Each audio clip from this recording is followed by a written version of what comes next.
The blood of my brother still stained the oak floorboards when my father turned his hollow eyes to me and said I was all he had left of his family. That was the moment I realized my true nightmare was just beginning. Before I dive into the pain and resilience that shaped my life, I'd love to know where you're reading this story from. Please leave a comment below with your location. It means the world to know someone's listening after all these years. My name is Dorothy Elaine Harper, but everyone in the small town of Willow Creek, a forgotten corner of rural West Virginia, calls me Grandma. At 84, with snow-white hair and hands rough from decades of labor, I'm the old lady selling homemade apple pies at the Sunday farmers market. Those who see me now, always with a smile and a candy for the kids, can't imagine the weight of the story I carry. I was born in 1941 in a modest clapboard house on our family's 40-acre plot, about 6 miles outside Willow Creek. The land was stubborn, mostly rocky hills and scrub, but with patches of fertile soil where we grew corn, green beans, and potatoes when the rains were kind. We kept a few cows, a flock of chickens scratching in the dirt, and an old mule named Rusty for hauling our cart to town. My father, Amos Harper, was a stern man, sparing with words but heavy with expectations. From the time my brother Caleb could walk, Amos trained him to work the fields and manage the small ventures that kept us afloat: a roadside vegetable stand, a feed shop for local farmers, and later a hardware store in town. Caleb was his pride, his shadow, his legacy. A man without a son to carry his name is like a river with no bed, flows nowhere, Amos would say over his whiskey, his voice thick with the weight of his beliefs. My role was different.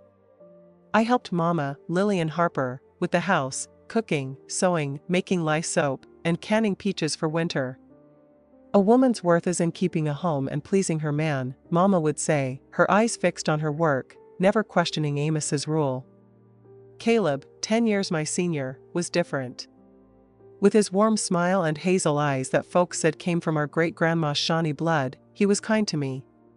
He'd sneak me licorice from town, teach me to skip stones, and spin ghost stories that left me clutching my quilt on cold nights. When I take over, I'll build you a fine house with a wide porch and a kitchen full of shiny pots, he'd promise. But life doesn't honor promises. In 1958, I was 17, and Caleb was 27 when a measles outbreak tore through Willow Creek like wildfire. It started with the school kids, then spread to adults who'd never had it as children. Caleb caught it. At first, it was just a fever and some spots. "Ain't nothin'," he said, stubborn like Amos, refusing to rest. He kept working the store, getting soaked in spring rains, barely sleeping. By the third day, his fever spiked, and he was delirious, muttering about flames on his skin and calling for people long dead. Amos finally agreed to take him to the clinic, but the dirt road was a muddy trap. Our old truck got stuck twice. When we reached town, the doctor's face said it all. Pneumonia's got him, on top of the measles. I'll try, but it's grim. 3 days later, Caleb died in a sterile room that reeked of antiseptic and despair. He barely had strength to speak, but he gripped my hand, looked into my eyes, and whispered, "Look after Mama." Then he was gone, taking Amos's dreams with him. The funeral was brief, as small-town funerals are. A plain pine coffin sank into the red clay of Willow Creek Cemetery while the preacher muttered prayers. Amos stood like a stone, hat in hand, not a tear shed. Mama clung to me, sobbing, her knees buckling with each shovelful of dirt. We rode home in silence, a quiet so thick it choked us. I didn't know it then, but that silence was the calm before a storm. For a week, Amos barely left his room. He ate little, spoke less. At night, I'd hear him pacing, the floor creaking under his boots, or the clink of his hidden whiskey bottle. On the 7th night, I woke to a crash. Barefoot in my nightgown, I ran to the living room. Amos stood amid chaos, dinner table flipped. Plates shattered, blood dripping from a gash in his hand where a broken glass had cut deep. "It's all pointless now," he roared, eyes wild like a cornered beast. "Why build? Why work? Why save when there's no one to carry it on?" Mama tried to soothe him, her voice soft, cautious, like she was calming a rabid dog. "We've got Amos.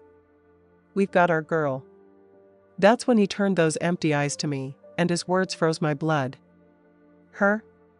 What's a girl gonna do with what I built? She'll just hand it to some man who comes along. No, Lillian. She's all I've got left, and she'll have to be worth something." A chill ran through me. I didn't grasp his full meaning, but instinct screamed danger. That night, as I swept up the broken glass, I whispered a plea to anyone listening: if you're reading this, share where you're from in the comments. Knowing you're out there gives me strength to tell the story I buried so long. Like this post, too, so others might find it and know survival is possible, even through the darkest nights. In the days that followed, Amos changed. His gaze lingered on me at meals, cold and calculating. He insisted I learn the business, accompany him to the store, study ledgers, understand inventory and sales. "If you're to inherit, you need to know how to run it," he'd say, but his tone held no care, only resentment, each word a jab. "You're not Caleb. You'll never be." After dinner, his drinking worsened. What was once a glass or two became bottles. With the whiskey came violence, first against things, smashing chairs, punching walls, then against Mama. A push here, a slap there, always with accusations. "You didn't raise him right, Lillian. You let him get weak." Mama took it all, head bowed, as if she deserved it. I tried to step in, earning shoves myself, but nothing prepared me for what came next. 3 weeks after Caleb's death, I woke to my bedroom door creaking. I thought it was Mama, checking my blankets as she sometimes did. But the stench of whiskey and sweat told me otherwise. It was Amos, stumbling in the dark, nearing my bed. "Caleb," he slurred, voice thick. "My boy." I froze, pretending to sleep, praying he'd leave.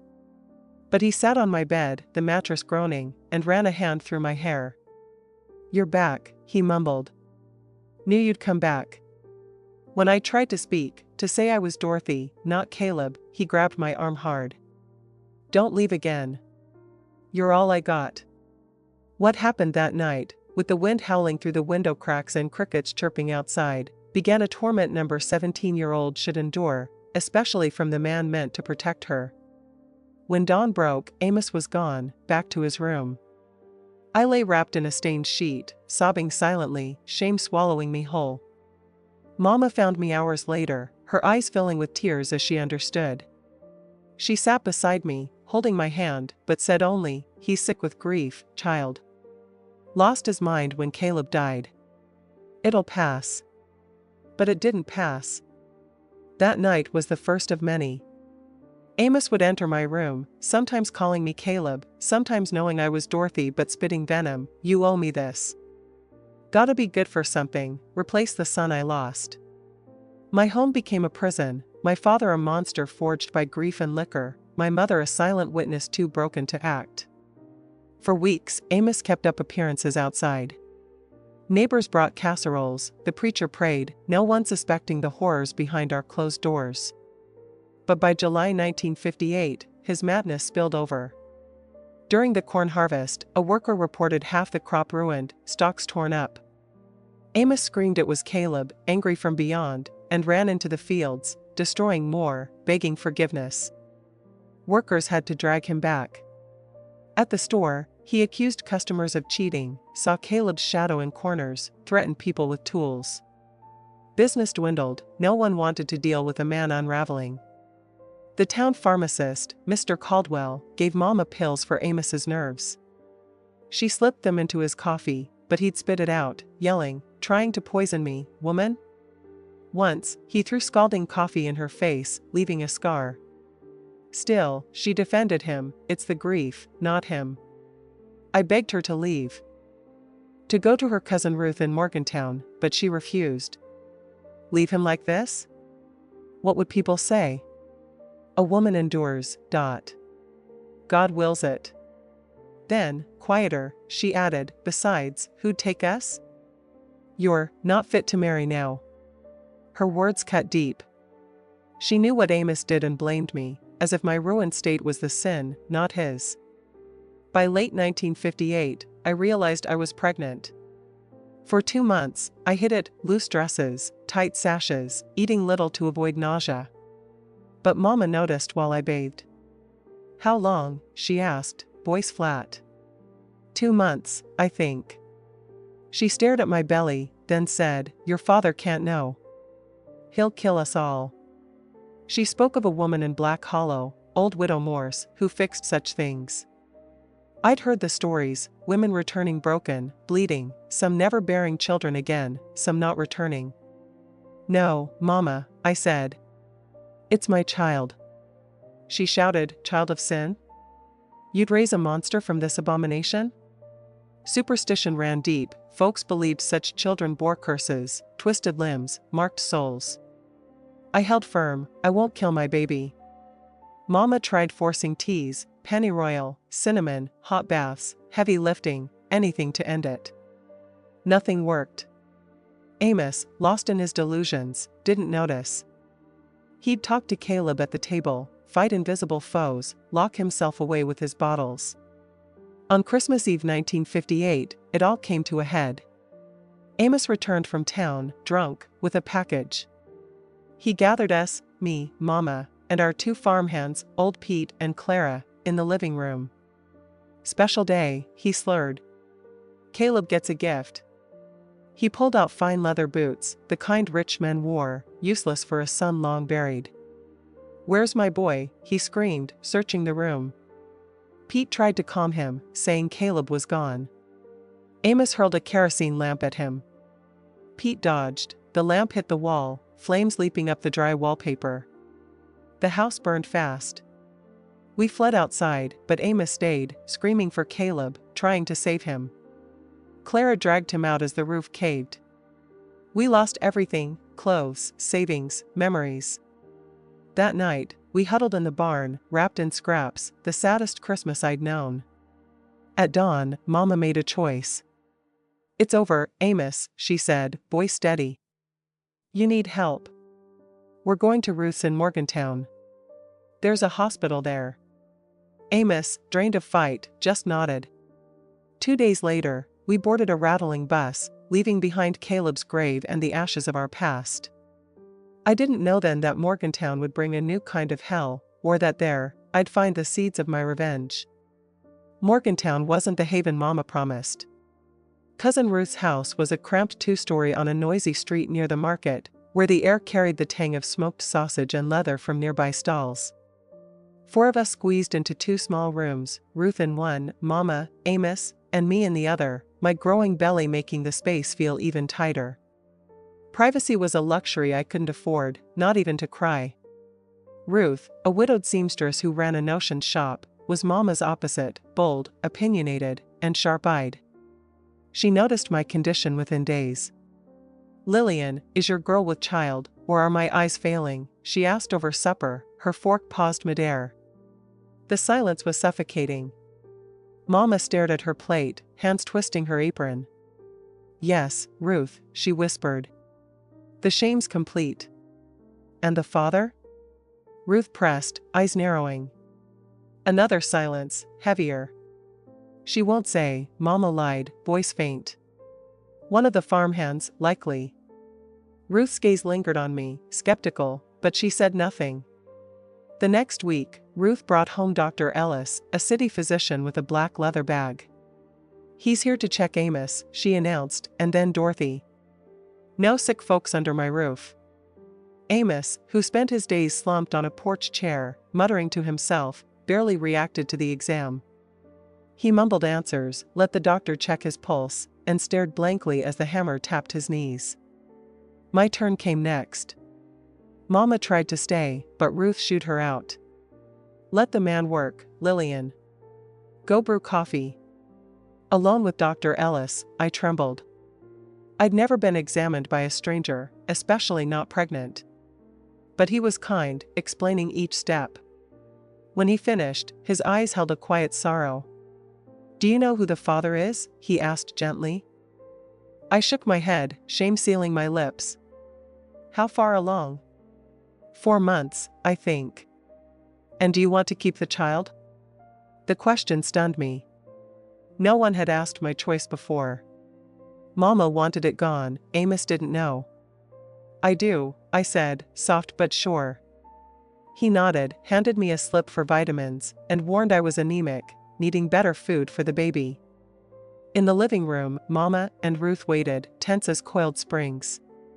Dr. Ellis didn't mince words. Mr. Harper has a severe nervous condition, delusions, hallucinations, likely from grief. He needs a psychiatric hospital. As for your daughter, she's malnourished and needs prenatal care. Ruth's face hardened. Lillian, tell me it ain't what I'm thinking. Mama crumpled into a chair. What could I do, Ruth? He's my husband, her father. Ruth's voice shook with fury. That gives him the right to this? She turned to the doctor. It's a crime, ain't it? Dr. Ellis nodded grimly. If it's what I suspect, yes. I'm obligated to report it. Ruth's eyes blazed. I'll call the police. The doctor hesitated. You could, but consider the girl, the child she's carrying.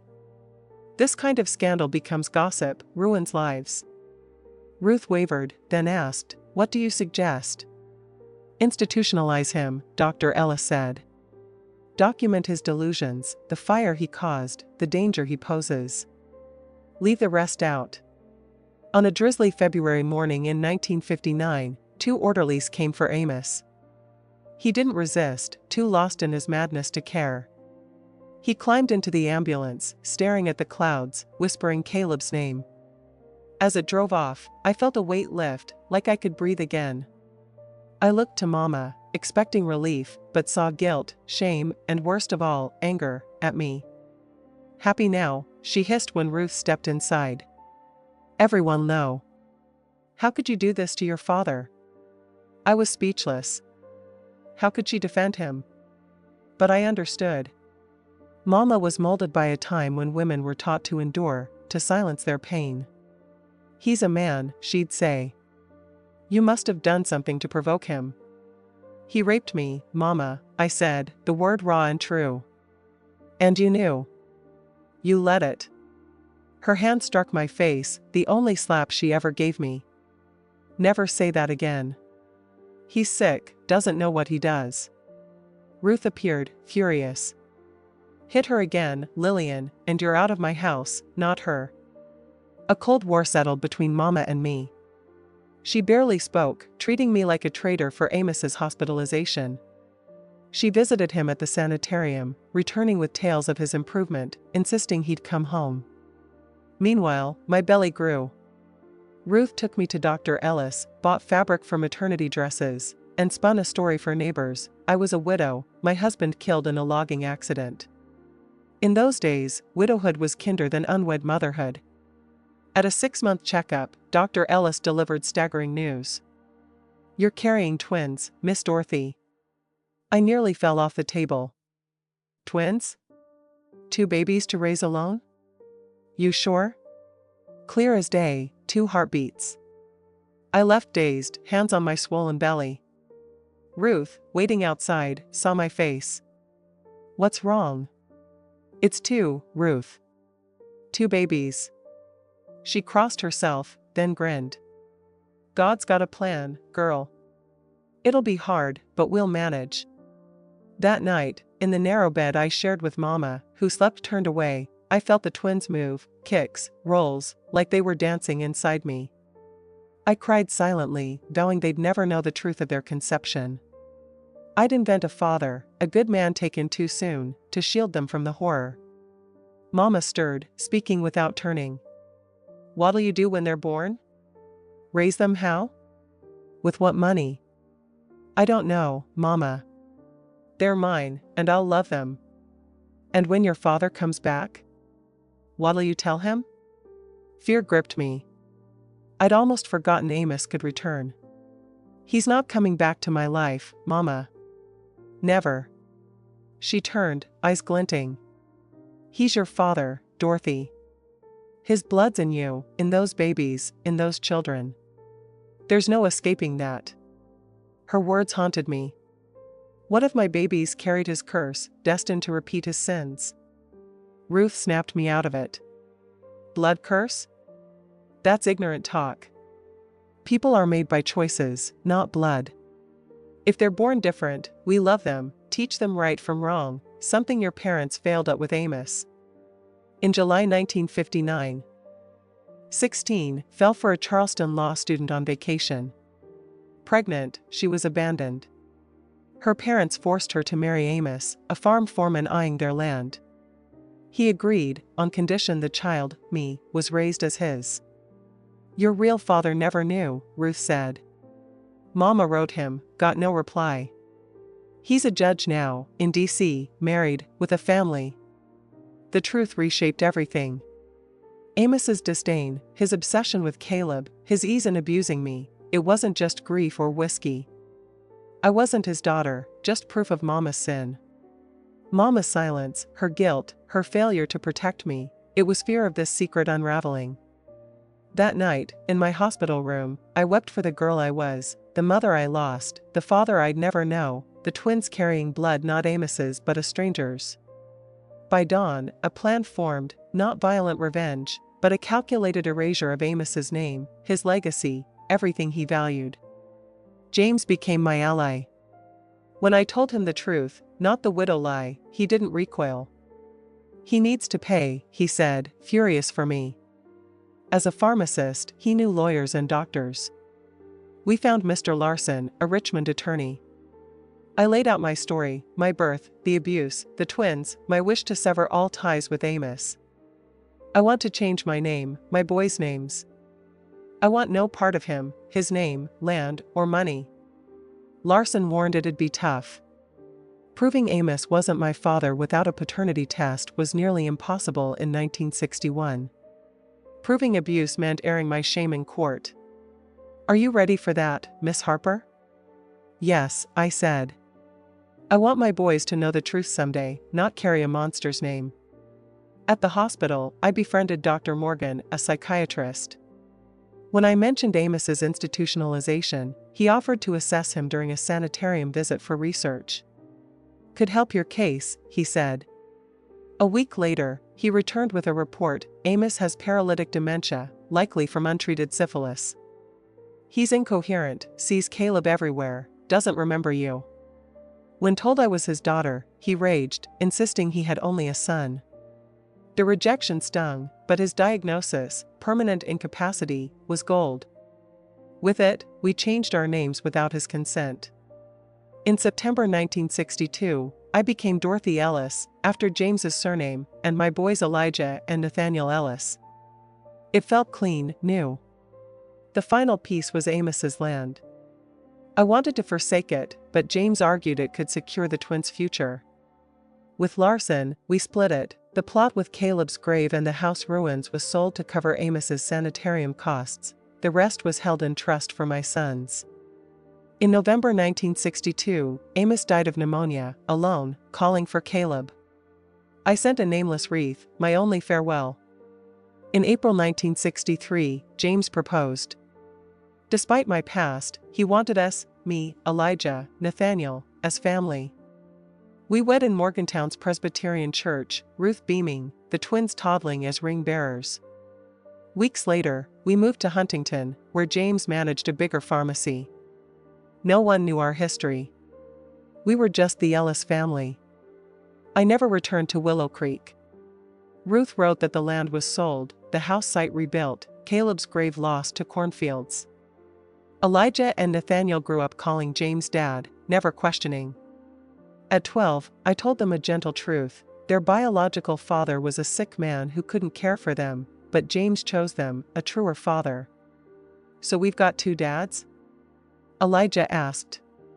One who made us, one who raised us. Nathaniel nodded. I like the one who raised us, he said, running off to play.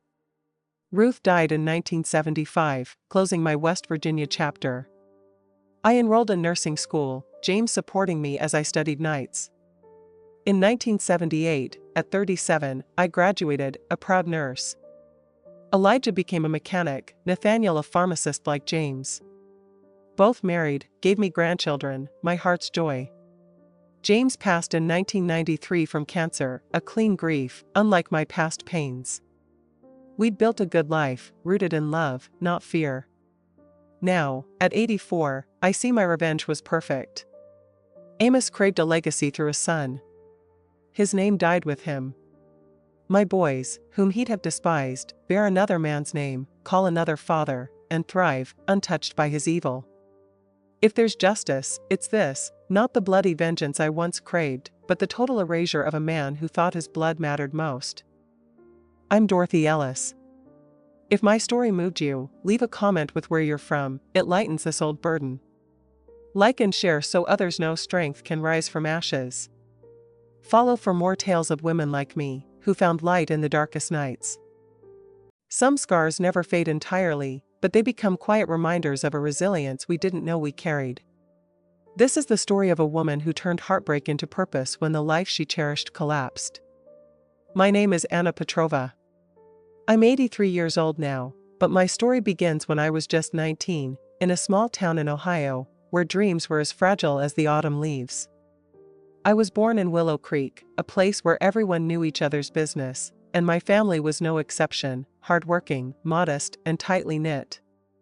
My father drove delivery trucks, and my mother stitched dresses for neighbors. I had 4 brothers, making me the only girl, and I learned early to hold my own. Before I go on, let me know where you're reading this story from. It means the world to hear from you. It was 1956, a time when Elvis Presley's voice crackled through radios, and America buzzed with post-war optimism under President Eisenhower's steady hand. For a young woman like me, the world felt ripe with possibility, even if society kept women's ambitions tightly corseted. I worked as a cashier at Harper's General Store, a bustling hub in Willow Creek's town square. That's where I met Dmitry Ivanov. He strolled in on a humid July afternoon, his suit crisp despite the heat, asking for a bottle of liniment for a sprained wrist. Dmitry, 27, was a junior accountant at the local savings bank, newly arrived from Cleveland. His warm smile and gentle accent, traces of his Russian immigrant parents, made my heart skip. Does the lovely cashier have anything for a man who's lost his way in a new town? He teased, and I laughed, handing him the liniment. By the time he asked me to join him for a soda after work, I was smitten. My father, a man of stern principles, wasn't thrilled about Dmitry. City men bring trouble, he'd grumble, but Dmitry's charm was undeniable. He'd sit with my father, discussing baseball or the weather, winning him over with quiet respect. Within 5 months, even Papa softened. Our courtship was swift, as was the custom then. In January 1957, we married at St. Michael's Orthodox Church, my mother and aunts crafting a lace gown that hugged my frame like a dream. My bouquet was lilies and baby's breath, though the faded photos don't show their delicate white. Dmitry looked dashing, and I felt like I'd stepped into a fairy tale. We settled into a rented cottage on Maple Street, small but cozy. I poured my heart into making it ours, sewing curtains, tending a tiny garden of marigolds. Dmitry earned a promotion to head teller, promising we'd buy a house soon. In 1958, our first daughter, Sophia, was born. Seeing Dmitry cradle her, his tough exterior melting, convinced me our joy would only deepen. Sundays were sacred, church in the morning, lunch with my parents or Dmitry's cousin, his only local kin, and leisurely walks where townsfolk admired Sophia's pram. What a perfect family, they'd say, and I'd beam. We'd catch matinees at the Rialto, dreaming of Hollywood glamour like Grace Kelly's. In 1960, I was pregnant again, this time with a tougher pregnancy that kept me bedridden toward the end.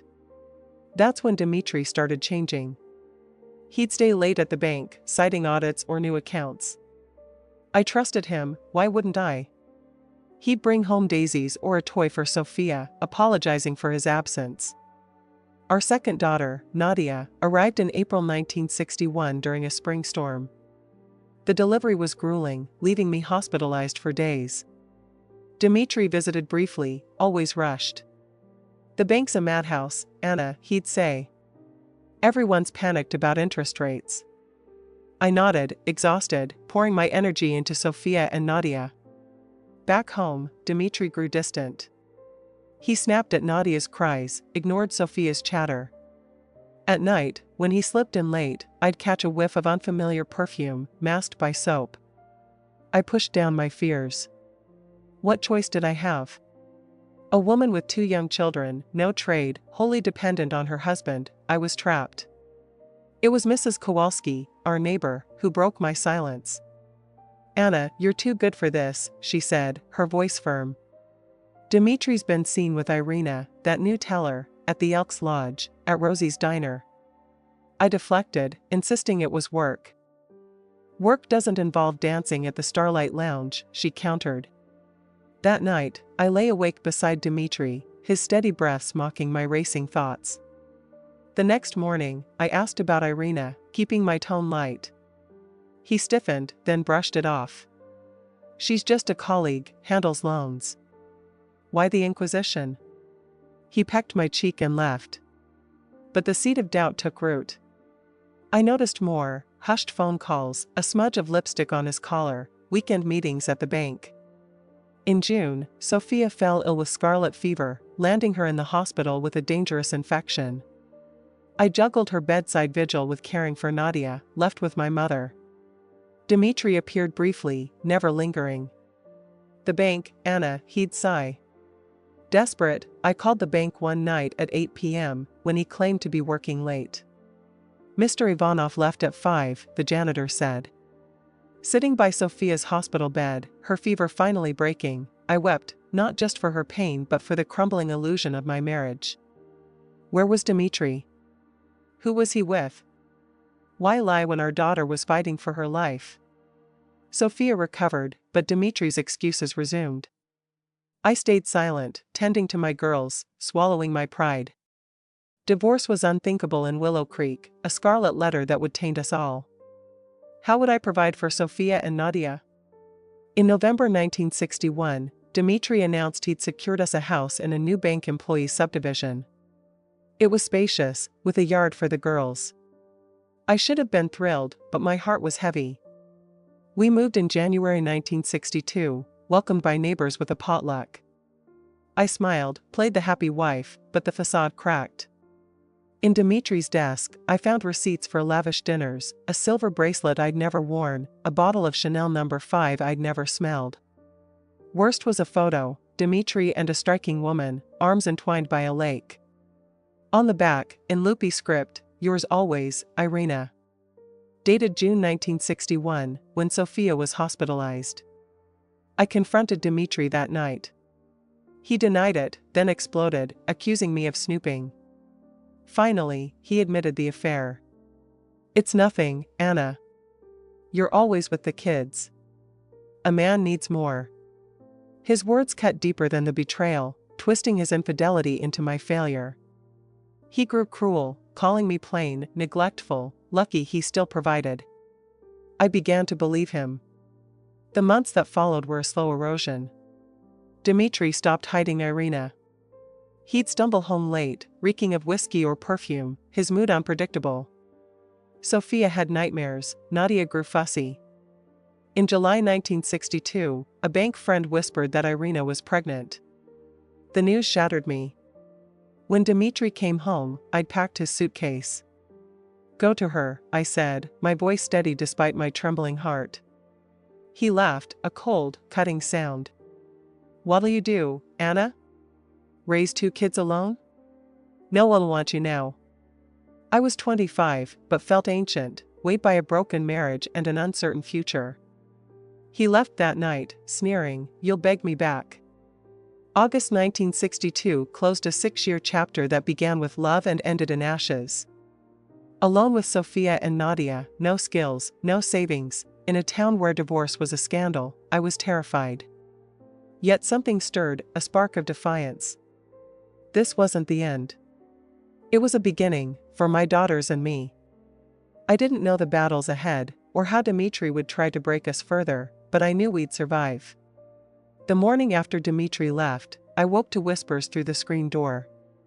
Mrs. Kowalski stood there, clutching the local paper. A small headline in the business section: Dimitri Ivanov named branch manager at First Trust Bank, Columbus. His photo grinned beside suited men. "Did you know?" she asked. I shook my head. He'd never mentioned a transfer. It hit me, he was building a new life, with Irina, leaving us behind. Days passed without word. My savings, a few dollars stashed in a tea tin, dwindled fast. Sophia asked for Papa daily. Nadia, barely a year old, sensed the void. Then came the eviction notice. The house belonged to the bank, tied to Dimitri's employment. His transfer voided our right to stay. We had 30 days. I wept that night, the weight of homelessness crushing me. The next day, I marched to the bank, determined to face Dimitri. The guard stopped me. Mr. Ivanov said no family disturbances. Family? I was his wife, the mother of his children, reduced to an inconvenience. On the street, I saw Irina, radiant, her pregnancy glowing under a tailored coat. She passed me, oblivious, laughing about her baby boy. Dimitri always wanted a son. I returned home broken. No home, no money, no plan. My mother found me there, worried after I missed our weekly lunch. I poured out everything, sobbing in her arms. She held me, then said, "Anna, you can mourn what's gone or fight for your girl's future. Choose." The next day, I visited the county clerk. The house was in Dimitri's name alone. A lawyer confirmed I could sue for desertion, but with Dimitri's rising status, my odds were slim. My parents offered their spare room, a cramped space once my mother's sewing nook. Papa, usually gruff, surprised me. "That man was never good enough," he said, clearing space for us. Moving back home stung. Neighbors whispered, "There's Anna, dumped for the bank girl." Sophia came home crying when a friend's mother banned their playtime, calling our family sinful. How do you tell a 4-year-old the shame isn't hers? Money ran dry by October. My parents struggled on Papa's meager wages. Mrs. Kowalski stepped in, saying her cousin ran a women's boarding house downtown and needed a cook and cleaner. The pay was modest, but it included a small room for us. I jumped at it, though I'd never cooked for a crowd. I learned fast, rising at dawn to bake bread, scrub floors, launder linens. My hands, once soft, chapped and burned, but I had a roof and food for my girls. In February 1963, a boarder mentioned Dimitri and Irina's wedding. Their son, Alexei, was born in January. I cried alone, not for Dimitri, but for the family he'd erased to start anew. Sophia struggled at school, withdrawing from friends. Her teacher blamed her absent father, urging me to be strong. I tried. By day, I worked tirelessly. At night, I sewed for extra cash on my mother's old singer. Exhaustion brought dreams, sometimes nightmares of Dimitri stealing the girls, sometimes crueler dreams of reconciliation that left me hollow at dawn. In June 1963, a letter arrived from Dimitri's lawyer, proposing a legal separation. Illinois didn't recognize divorce then. He offered paltry alimony, barely enough for a week's groceries, and a threat, except, or he'd seek custody, claiming I was unfit, living in a boarding house's backroom while he had a proper home. I shattered reading it. How could he threaten to take Sophia and Nadia, my only light? I found Mr. Vasily, a kind, aging lawyer who took my case for pennies. "My daughter's your age," he said. "I can't ignore this." He countered, demanding fair alimony based on Dimitri's new salary and refusing to yield custody. Dimitri agreed to higher payments and biweekly visits. The first visit, set for a September Sunday, broke my heart. I dressed Sophia and Nadia in their best, mended but spotless. Sophia babbled about showing Papa her drawings. Nadia, barely 2, clung to her sister's excitement. We waited in the town square. Hours passed. Sophia's questions, "Is Papa coming, Mama?" grew frantic. By dusk, Dimitri hadn't shown. Sophia cried quietly. Nadia slept in my arms. That night, I vowed he'd never hurt them like that again. If he didn't want to be their father, I'd be enough. The boarding house, called Rose Haven, became my lifeline. Its owner, Mrs. Volkov, raised my pay as business grew. I enrolled in night classes for sewing and bookkeeping, leaving the girls with a boarder, a kind teacher named Elena. By spring 1964, as the nation grappled with civil rights, I waged my own quiet revolution. I stopped relying on Dimitri's erratic alimony, leaning on my sewing orders, dresses and children's clothes that gained local fame. Sophia's health faltered again, headaches, nausea. The doctor blamed stress, saying she carried too much for a 6-year-old. I fought to lighten her world with stories, park outings, and small parties with neighbors' kids, but Dimitri's absence loomed. In May, Mrs. Volkov fell ill with cancer. I took over Rose Haven's operations, cooking, cleaning, accounts, while visiting her in the hospital.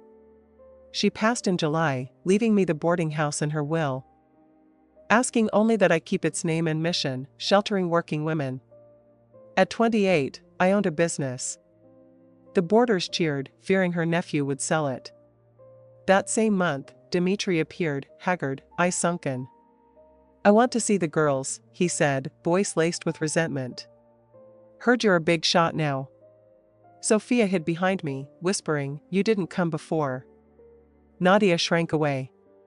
He left after 10 minutes, promising to return. He didn't. Word came he'd been demoted for sloppy work, that Irina had left him, taking Alexei. Dimitri drank heavily now, living in a cheap motel. I felt no triumph, only pity for Alexei, facing the abandonment my girls knew, and a flicker of cosmic justice. By December 1965, Rose Haven thrived, my sewing business grew, and Sophia and Nadia flourished. The pain lingered, but hope took root, not the naive dreams of youth, but a hard-won belief in my strength. On Christmas night, surrounded by boarders who'd become family, Sophia asked, "Are you happy, Mama?" I hugged her and Nadia, saying, "Yes, because we have each other." I didn't know then that Dimitri would resurface, or that life held trials that would test my resolve to forgive, rebuild, and rise again. The year 1966 dawned with Rose Haven humming like a well-tuned engine. The boarding house, once a modest refuge, now housed 10 women, teachers, clerks, and students, its rooms always full, with a waiting list. I converted an old attic into 2 more bedrooms, hiring Marina, a widowed cook with a knack for hearty borscht, to ease my load. Sophia, now 8, bore the quiet scars of Dimitri's absence, her serious eyes often lost in thought. Nadia, 5, asked less about her father, her memories of him fading like old photographs. "Why don't we have a papa like other kids?" she asked once, twirling a braid. I knelt beside her, saying, "Families come in all shapes, love. Ours is small but strong." Dimitri's alimony had stopped entirely by March. Mr. Vasily, my lawyer, traced him to a dingy apartment in Columbus, but advised letting go. "You've built a life without him, Anna," he said. "You're more than capable." That Easter, I expanded my sewing business, opening a small atelier behind Rose Haven. My dresses, simple yet elegant, caught the eye of Willow Creek's wealthier women. I hired 2 assistants, Katia and Lena, young mothers from nearby towns with deft hands but few prospects. "You're not like others, Mrs. Petrova," Katia said after a month. "You fell hard and climbed back up." Her words struck deep. How many women, betrayed or abandoned, never got that chance? I began mentoring others, teaching sewing to single mothers and widows for free. "Teach a woman to stitch, and she'll mend her own life," my mother would say, adapting an old proverb. In August, a former bank colleague, Olga, visited with news. Irina had left Dimitri a year ago, taking their son, Alexei, now 3. Dimitri's drinking had spiraled after she exposed his affairs with other bank staff. He'd been fired for skimming accounts and now sold used cars in Columbus, living in a rundown boarding house. I felt a pang of vindication. He'd mocked my work at Rose Haven, and now he lived in worse. But I ached for Alexei, caught in the wreckage of Dimitri's choices. That night, I stared at the ceiling, tracing life's strange cycles. Dimitri's dreams of a new family had collapsed, while I'd built a sanctuary, Rose Haven, the atelier, my daughter's brightening futures. 1967 tested my resolve. Inflation squeezed our margins, forcing me to raise boarding rates. Some residents struggled to pay. Inspired by a boarder, Vera, an economics student, I introduced a cooperative model. Residents could contribute skills, tutoring Sophia and Nadia, balancing books, or cleaning, in lieu of rent. Rose Haven became more than housing. It was a community of women supporting women, a rarity in an era suspicious of female independence. The atelier grew too, supplying ready-made blouses to 3 local shops. I hired more seamstresses, all women escaping hardship, their stories echoing mine. In October, Nadia, now 6, came home shaken. A man had approached her after school, claiming to be her father. A neighbor confirmed it was Dmitri. Disheveled and slurring. Nadia barely recognized him, but his presence rattled her. I stormed to the sheriff's office, demanding protection. The sheriff, a graying man with a dismissive air, shrugged. "A father's got rights, Mrs. Petrova. Be glad he cares." I explained Dmitri's absence, his drunken state, but he waved me off. Furious, I arranged for Marina's brother, Ivan, a gentle widower raising his daughter alone, to escort the girls from school. Ivan and I bonded over our shared struggles, his as a respected widower, mine as a stigmatized divorcee. Weeks later, at the town market, I spotted Dmitri. He was a shadow of himself, gaunt, unshaven, eyes bloodshot. He lurched toward us, but Ivan stepped forward, and Dmitri stumbled away. "You know him?" Ivan asked. "He's my daughter's father," I admitted, my throat tight. Not from love, but from seeing a man unravel, a life squandered. "He's lost, Anna," Ivan said softly. "Focus on your girls. Some folks can't be saved." His words lifted a weight I'd carried, blaming myself for our marriage's failure. Dmitri had chosen his path, I'd chosen mine. In December, Ivan proposed during Rose Haven's Christmas party, a quiet moment amid carols and laughter. "No rush, Anna," he said, his eyes kind. "I know you've been hurt." I thanked him but hesitated. Marriage meant security, a father for Sophia and Nadia, a partner for me, but also risking the independence I'd fought for. On Christmas morning, I told him, "I need time, Ivan. It's not you. It's my scars, and the freedom I've earned." He nodded, unfazed, and we stayed close friends, our children growing up like siblings. 1968 brought national unrest, Vietnam protests, civil rights marches. Rose Haven quietly sheltered 2 college girls fleeing arrests for activism. "You're risking trouble," Vera warned. "More trouble comes from ignoring what's right," I replied, recalling my own desperation years ago. In April 1969, tragedy struck. Dmitri, drunk, crashed his car into a family station wagon, killing a young couple. He was arrested, convicted, and sentenced to 7 years. Olga brought the news, urging me to prepare Sophia and Nadia for gossip. I told them gently, tailoring the truth to their ages. Sophia, 11, stared at the floor. "He chose this, didn't he, Mama?" Nadia, 8, clung to an idealized father. "Will prison fix him? Will he say sorry?"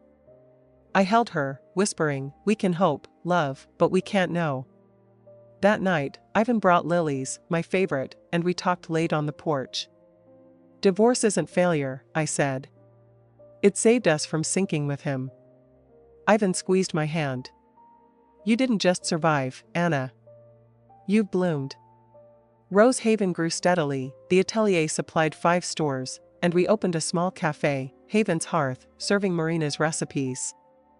I formalized the cooperative, hiring a lawyer to secure its structure. In November, a letter arrived from the prison. Dmitri, ill with hepatitis, begged to see the girls, speaking of regret. I shared it with Sophia and Nadia, respecting their choice. Sophia shook her head. "Not now, Mama. Maybe later." Nadia wavered. "Can I think about it?" I wrote back, explaining their decisions and wishing Dmitri peace. "There's always a path to redemption," I added, "if you choose to walk it." Christmas 1969 was joyous. Haven's Hearth hosted a communal dinner, boarders and seamstresses filling the tables. Ivan gifted Sophia and Nadia a pair of kittens, sparking squeals. Inside a small box for me was a silver locket, engraved with a rose. "For Rose Haven's heart," he said, grinning. Surrounded by my daughters, Ivan, Marina, and our extended family, I toasted silently to the 19-year-old Anna, dazzled by a charming accountant. She couldn't have foreseen the pain or the triumphs, the thorns and the roses she'd cultivate. The 1970s began with economic strain. Inflation hit hard, but Rose Haven's cooperative model kept us afloat. Sophia, now 12, showed a flair for numbers, haggling at markets with ease. "She's your shadow," Ivan teased. Nadia, 9, was my artist, sewing doll clothes with atelier scraps.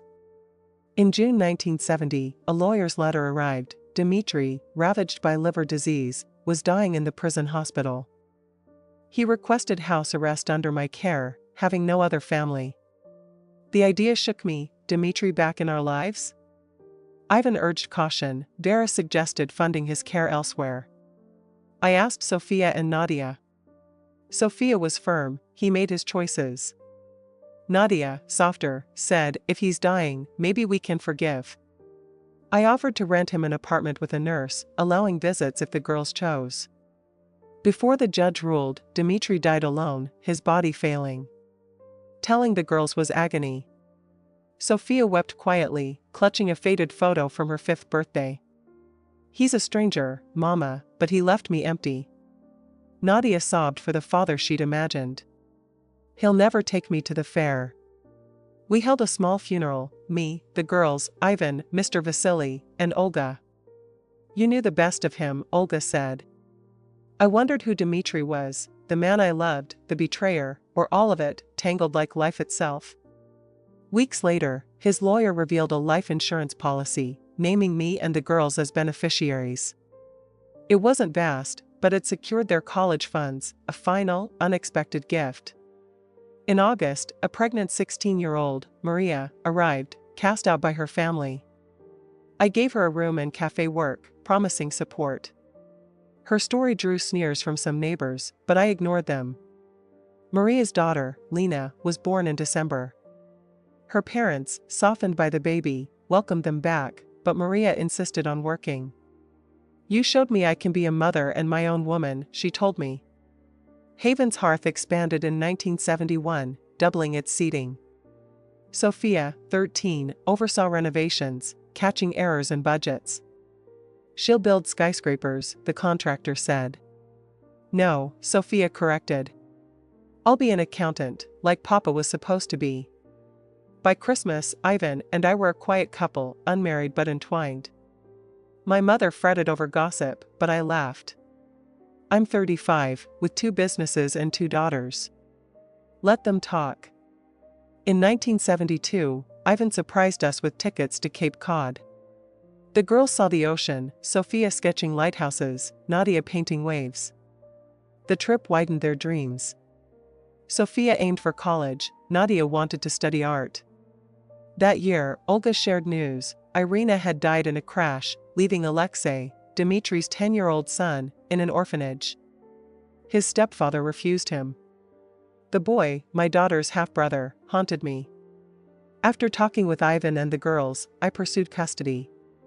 Sophia was practical, Nadia thrilled. In December, we brought Alexei home from a bleak Columbus orphanage. He was Dmitry's mirror, same eyes, same jaw, but wary, clutching a worn book.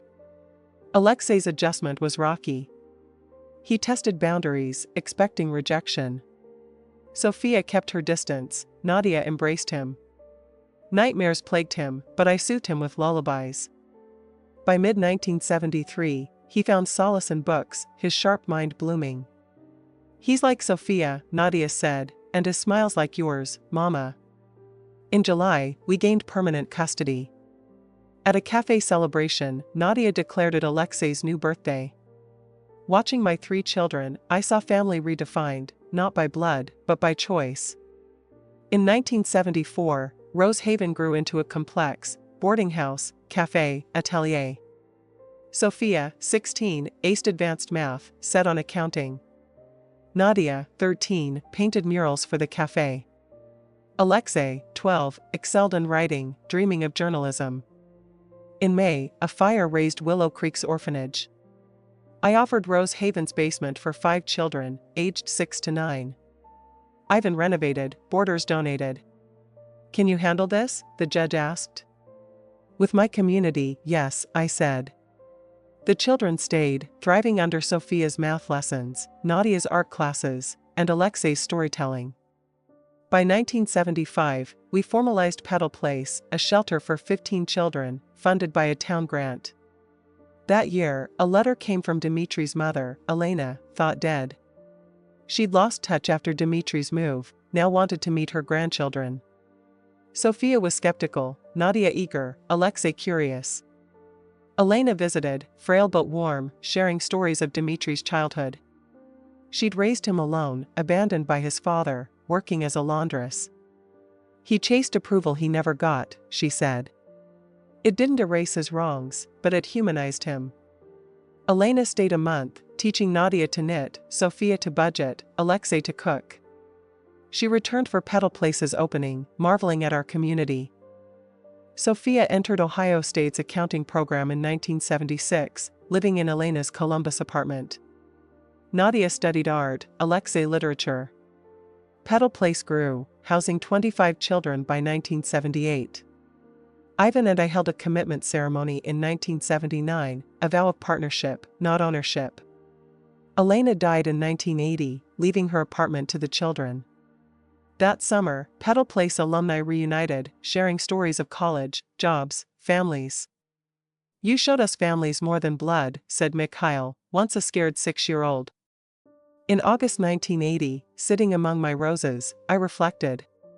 The 19-year-old cashier was now 45, a mother, entrepreneur, an anchor for dozens. Scars remained, betrayal, loss, but they were badges of battles won. A local TV feature in 1981, From Ashes to Empire, sparked letters from women seeking hope. You proved we're not alone, Nadia said. Today, at 83, Rose Haven, Haven's Hearth, The Atelier, and Petal Place thrive, led by my children and alumni.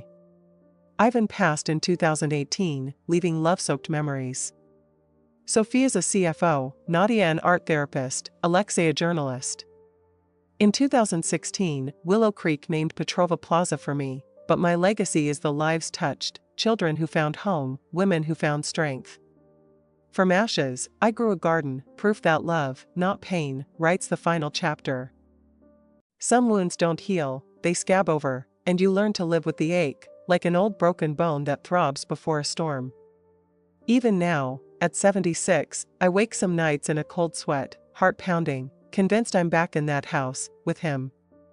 Then I feel the familiar weight of my quilt, hear the creak of my Tennessee porch swing outside, and remember I'm safe, 70 years and a lifetime away from that terrified girl.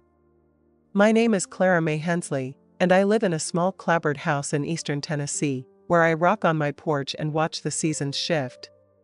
To the neighbors, I'm just a silver-haired widow who bakes molasses cookies for her grandkids. They don't see the scars beneath, the hell I walked through to stand here. They don't know what it's like to have your childhood stolen on an ordinary Tuesday morning. I was born in 1948 in a speck of a town in northern Alabama, so small it was more a rumor than a place, just a crossroads with a general store, a clapboard Baptist church, and farms stretching between creeks and hollows. We lived in a shotgun house, 5 rooms in a row, so named because a bullet fired through the front door would sail out the back without touching a wall. 8 children and 2 worn-out parents filled those rooms, spilling over like water from a cracked bucket. Daddy sharecropped cotton, his hands calloused from dawn to dusk labor. Some years we scraped by, others, we didn't. Mama kept us in line with a wooden spoon and memorized Bible verses, her voice sharp but her eyes tired.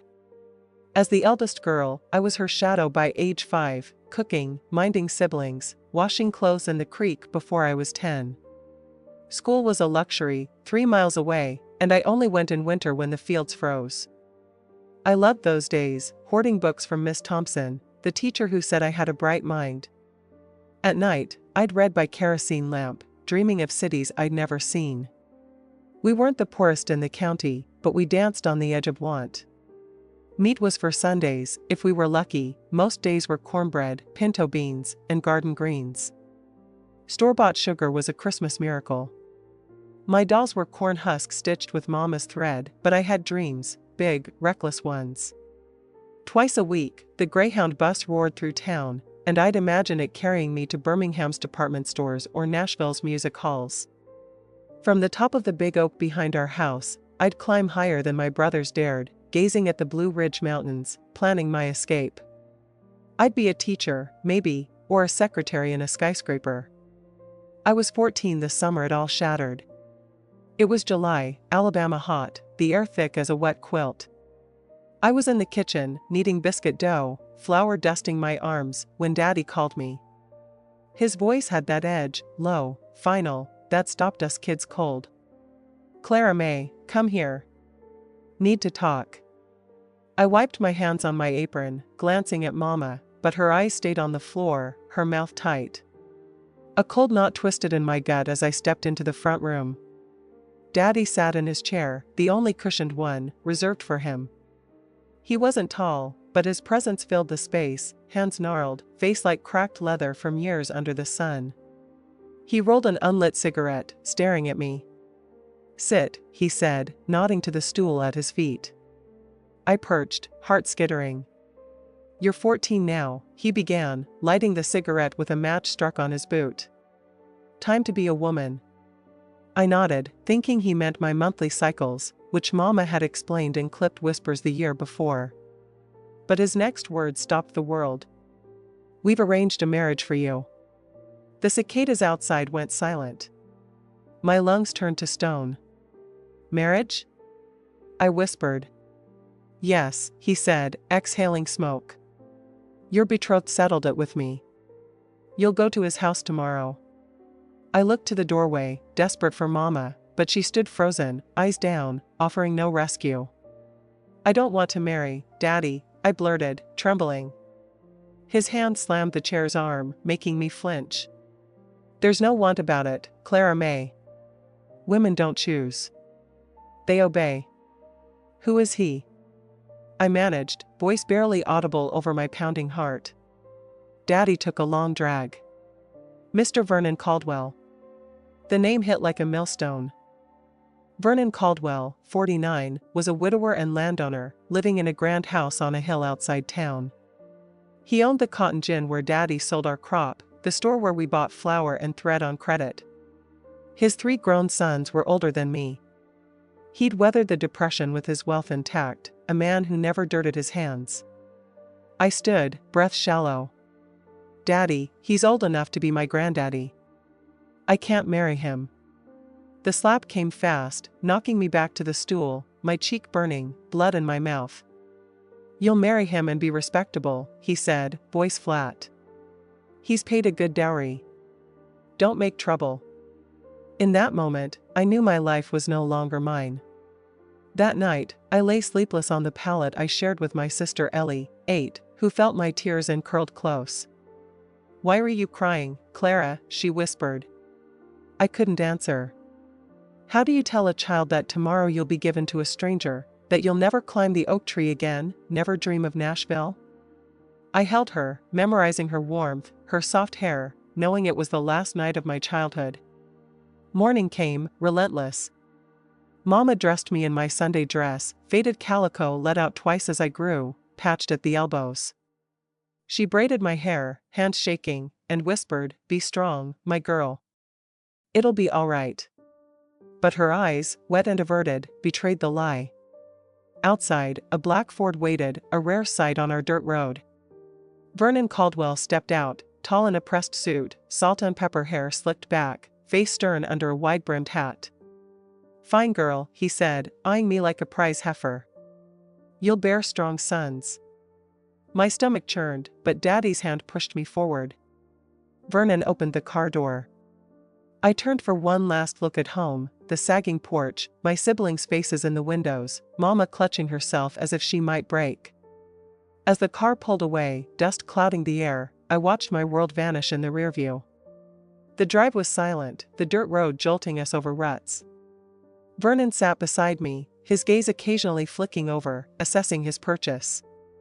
I wanted to dissolve, to become dust on the road. My home, my family, my girlhood faded behind, and ahead loomed a man nearly 50, who'd bought me like a plow horse. Caldwell's estate appeared, a white-columned mansion on 20 acres of prime land, peach orchards, cotton fields, stables. The house dwarfed our church, its porch lined with empty rockers, windows shuttered against the heat. Workers paused, their eyes following the car with curiosity and something like pity. A woman in a gray dress waited at the steps, hands clasped.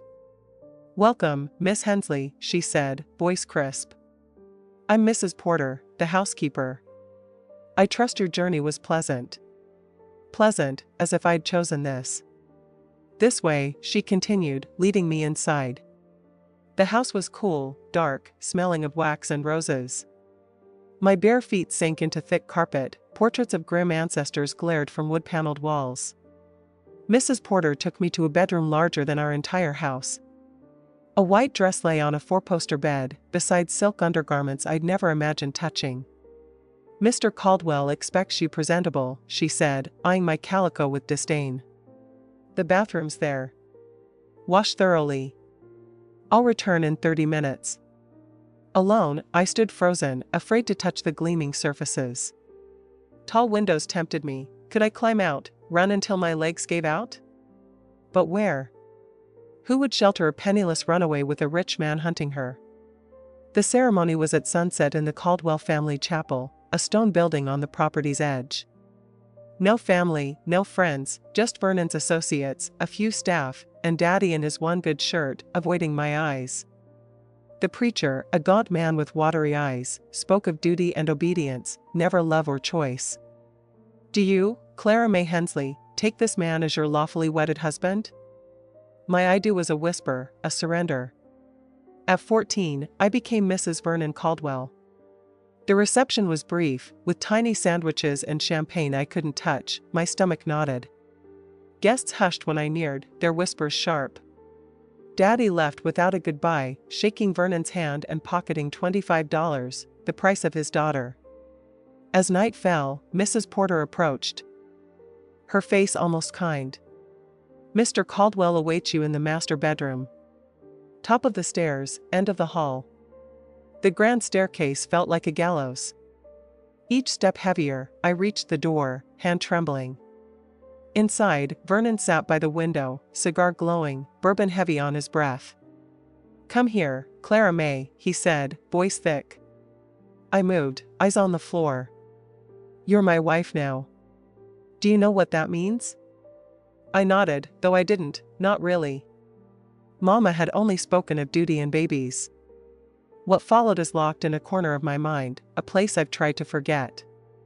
Dawn found me curled on the bed's edge, tear-soaking silk pillows, my body no longer mine. Life in the Caldwell house settled into a grim rhythm. I was to keep Vernon content, oversee staff, and look pretty for guests. I spoke when addressed, laughed on cue, and vanished during business talks. I was property, more valued than the field hands, less than Vernon's thoroughbreds. I ate in the sunroom, served French dishes I couldn't pronounce, forbidden from cooking the cornbread and greens I craved. I couldn't visit town alone, Mrs. Porter shadowed me, hawk-like. Letters were read by Vernon, phone calls monitored. The mansion's walls became my world, its gardens my only freedom, though even those I couldn't tend. I was a ghost in silk, haunting rooms I couldn't clean, sleeping beside a man who owned me. The loneliness was a blade. I missed Ellie's whispers, my brother Luke's laughter, even Mama's stern voice. At home, I'd been Clara May, needed, known. Here, I was Mrs. Caldwell, a title whispered with pity or scorn. 3 months in, my monthly blood stopped. Mrs. Porter summoned the doctor, whose cold examination confirmed I was pregnant. Vernon was pleased. This was his purpose for me, to replace his first wife, dead in childbirth. He grew almost tender, touching my flat stomach, naming schools for the son he assumed I'd bear. He gave me a sapphire necklace, fastening it like a collar. I was 15, pregnant, and utterly alone.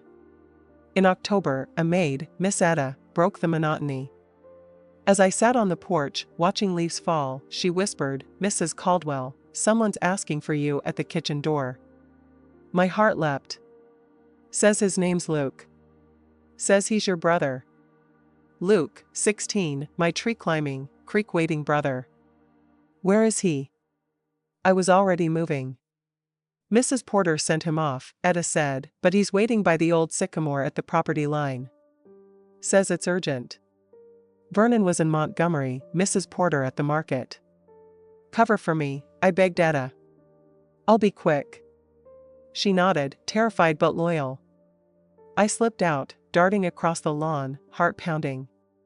The sycamore loomed, and there was Luke, lanky in 2 short overalls, grinning with his chipped tooth. Clara. We collided in a hug, his warmth a lifeline. What are you doing here?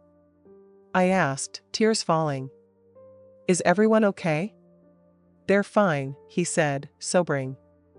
Ellie cries for you. Mama too, though she hides it. I saved up, took the bus, asked around till I found this place. I touched his face, hardly believing he was real. You shouldn't have come. If Vernon finds out, I had to, he cut in. People talk, Clara. About Caldwell. How he was with his first wife. Bad things, mean when he drinks, maybe worse. A chill settled in me. I'm fine, I lied, gesturing at my dress, the necklace. He treats me well. Luke's eyes, so like mine, saw the truth. You don't have to stay. I've got a plan. A friend with a car can get you to the Birmingham bus station. I've got money for a ticket to Nashville, our cousin Lila's there. You could work, be a secretary. Hope flared, bright and dangerous. Luke, I can't. I touched my stomach. I'm having a baby. His eyes widened. All the more reason to leave now. Before he could say more, Mrs. Porter's voice sliced through, Mrs. Caldwell. She stormed across the lawn, 2 groundskeepers behind her. Go. I hissed, pushing Luke. I'll come back, he vowed, scrambling over the wall. I'll save you, Clara. I swear.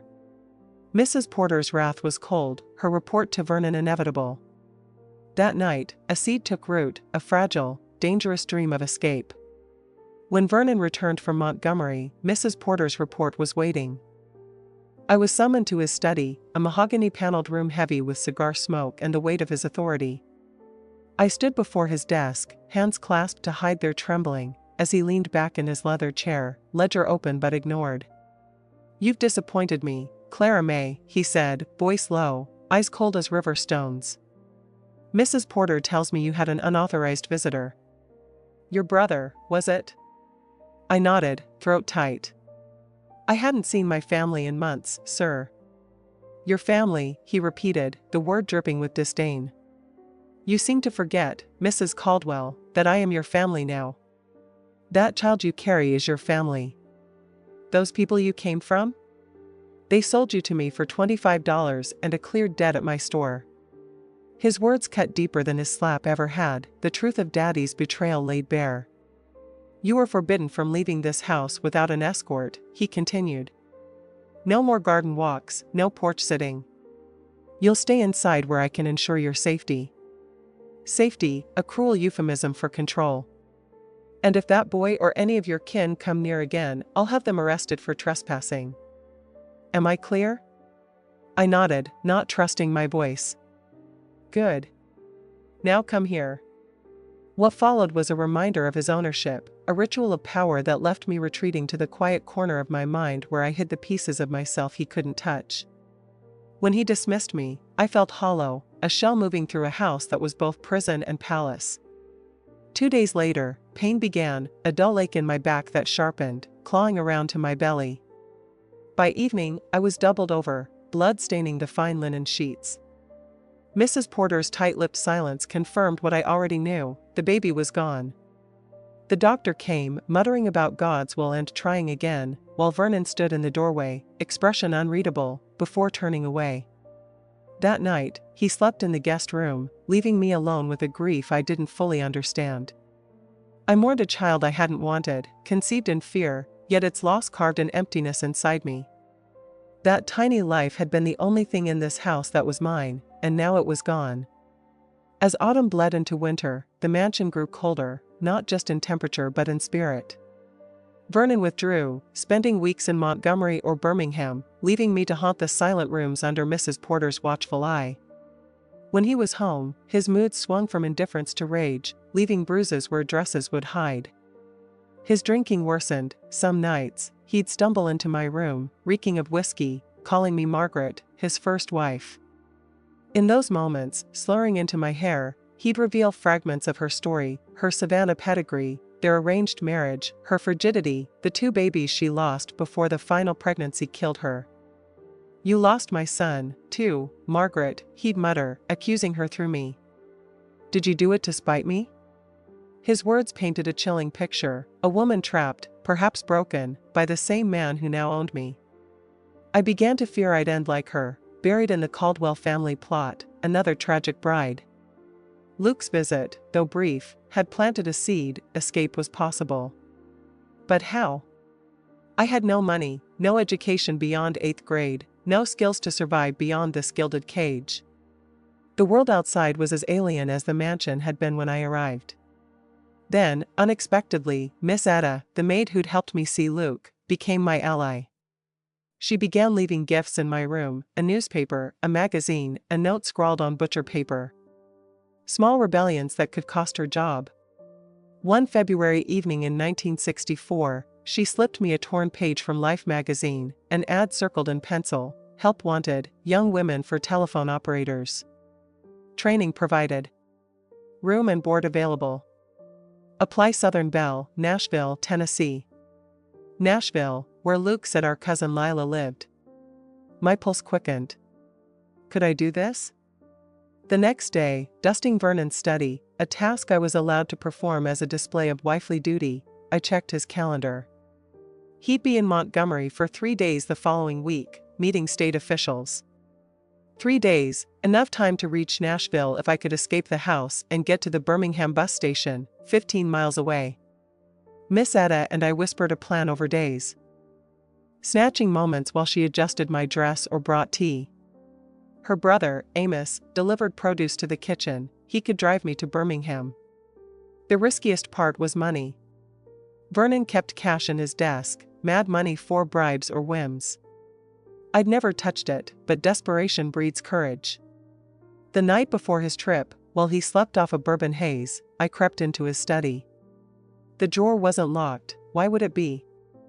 I took $50, enough for a ticket and a few meals, my hands shaking so badly I dropped a dime, the clink freezing my blood.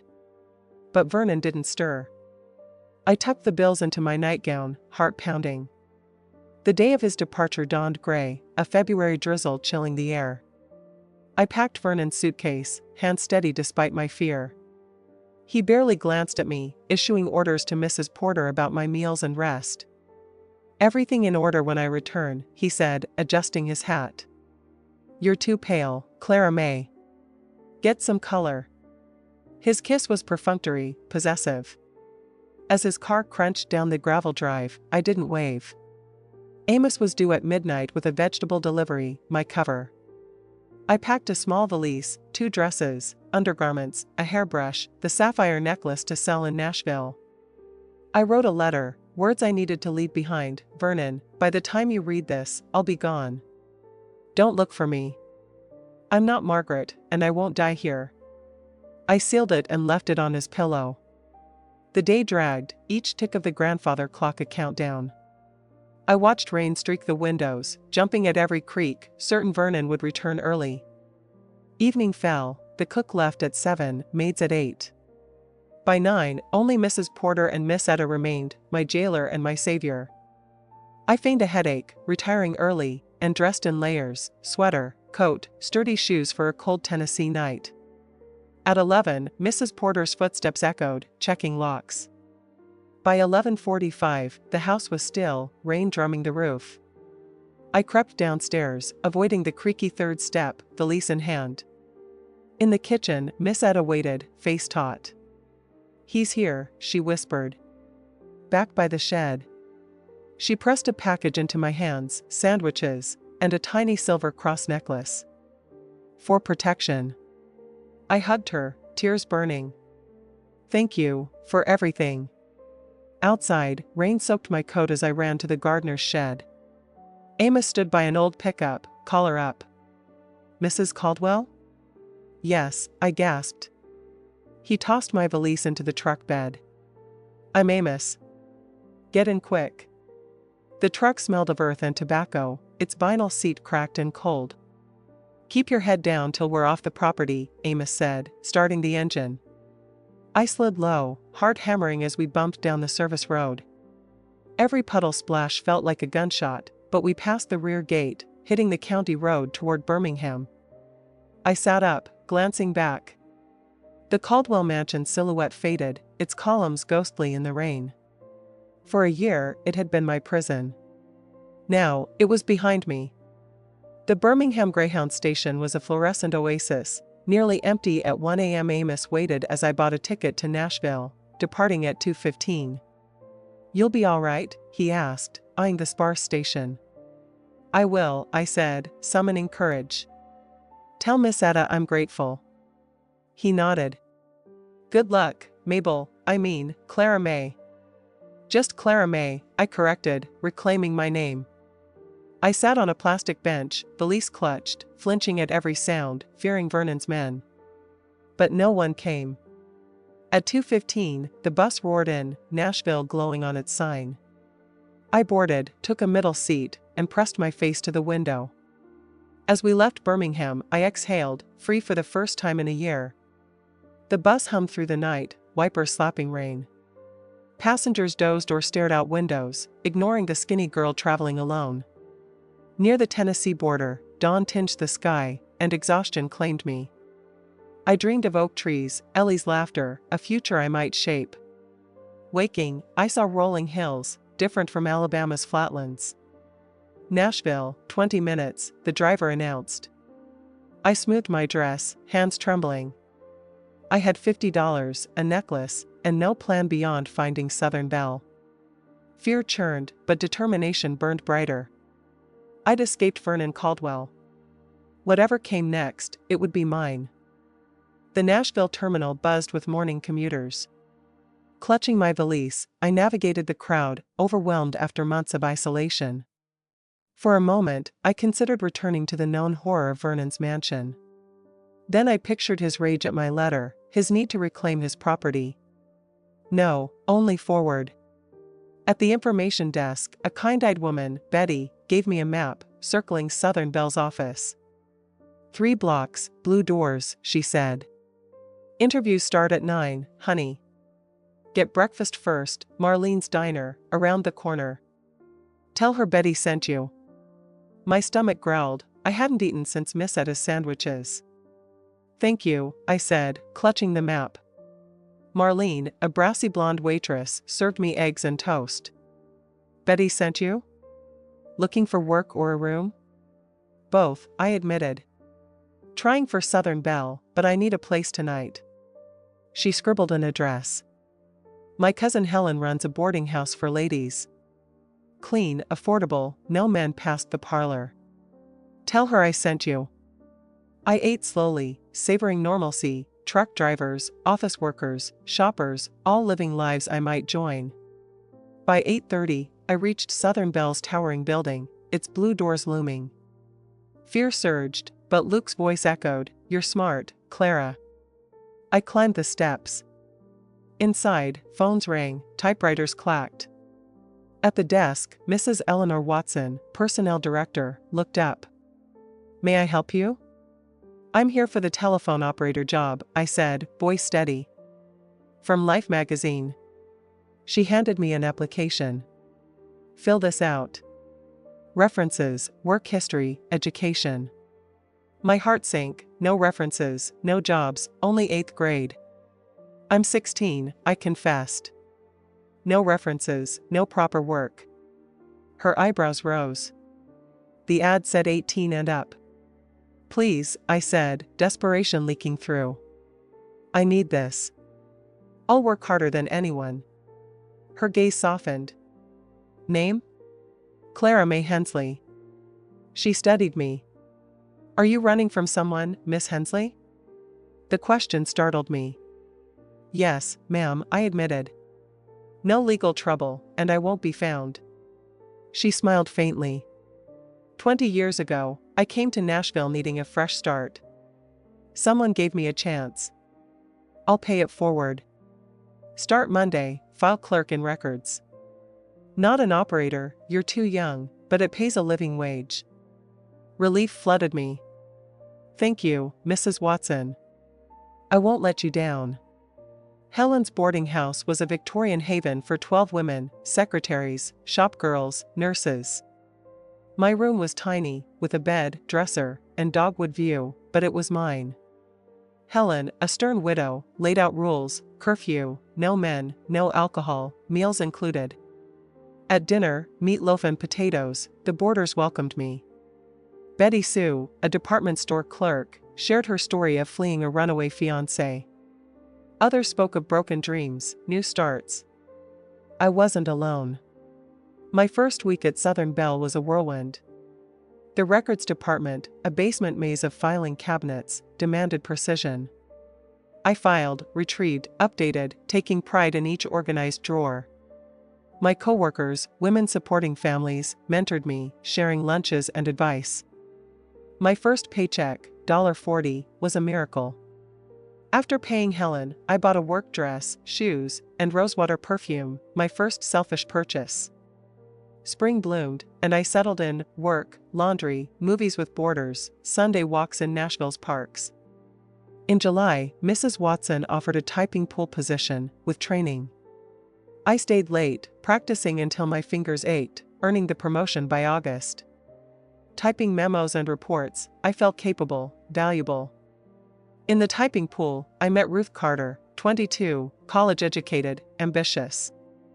Over lunches, she urged me to get a GED and take night classes. You could get a business degree, be a supervisor, she said. College seemed impossible, but her confidence stirred me. Mrs. Watson confirmed Southern Belle's tuition aid, helping me apply. By September 1964, I was in GED classes at the YWCA, studying algebra and literature with women like me, dropouts by circumstance, not choice. We bonded, cheering each victory. A quote from Eleanor Roosevelt, scrawled on the blackboard, became my mantra: no one can make you feel inferior without your consent. By Christmas, Vernon's shadow had faded. Nightmares of his hands, his voice, grew rare. I was healing. Building a life, job, savings, friends who knew Clara May, not Mrs. Caldwell. Then, 3 days before Christmas, Helen handed me a letter from Alabama, not Vernon's hand but a feminine script. In my room, I opened it. Dear Clara May, it's Ellie. Luke gave me your address. Daddy passed last month, his heart, in the fields. We wish you could have been at the funeral, but we understand. There's more. Vernon's lawyer came. Your marriage is dissolved, abandonment grounds. You're free. Tears fell. Daddy was gone, leaving grief and regret. But free? I was Clara May Hensley again, legally, forever. I wrote Ellie, sharing my Nashville life, work, classes, hope, keeping the pain vague.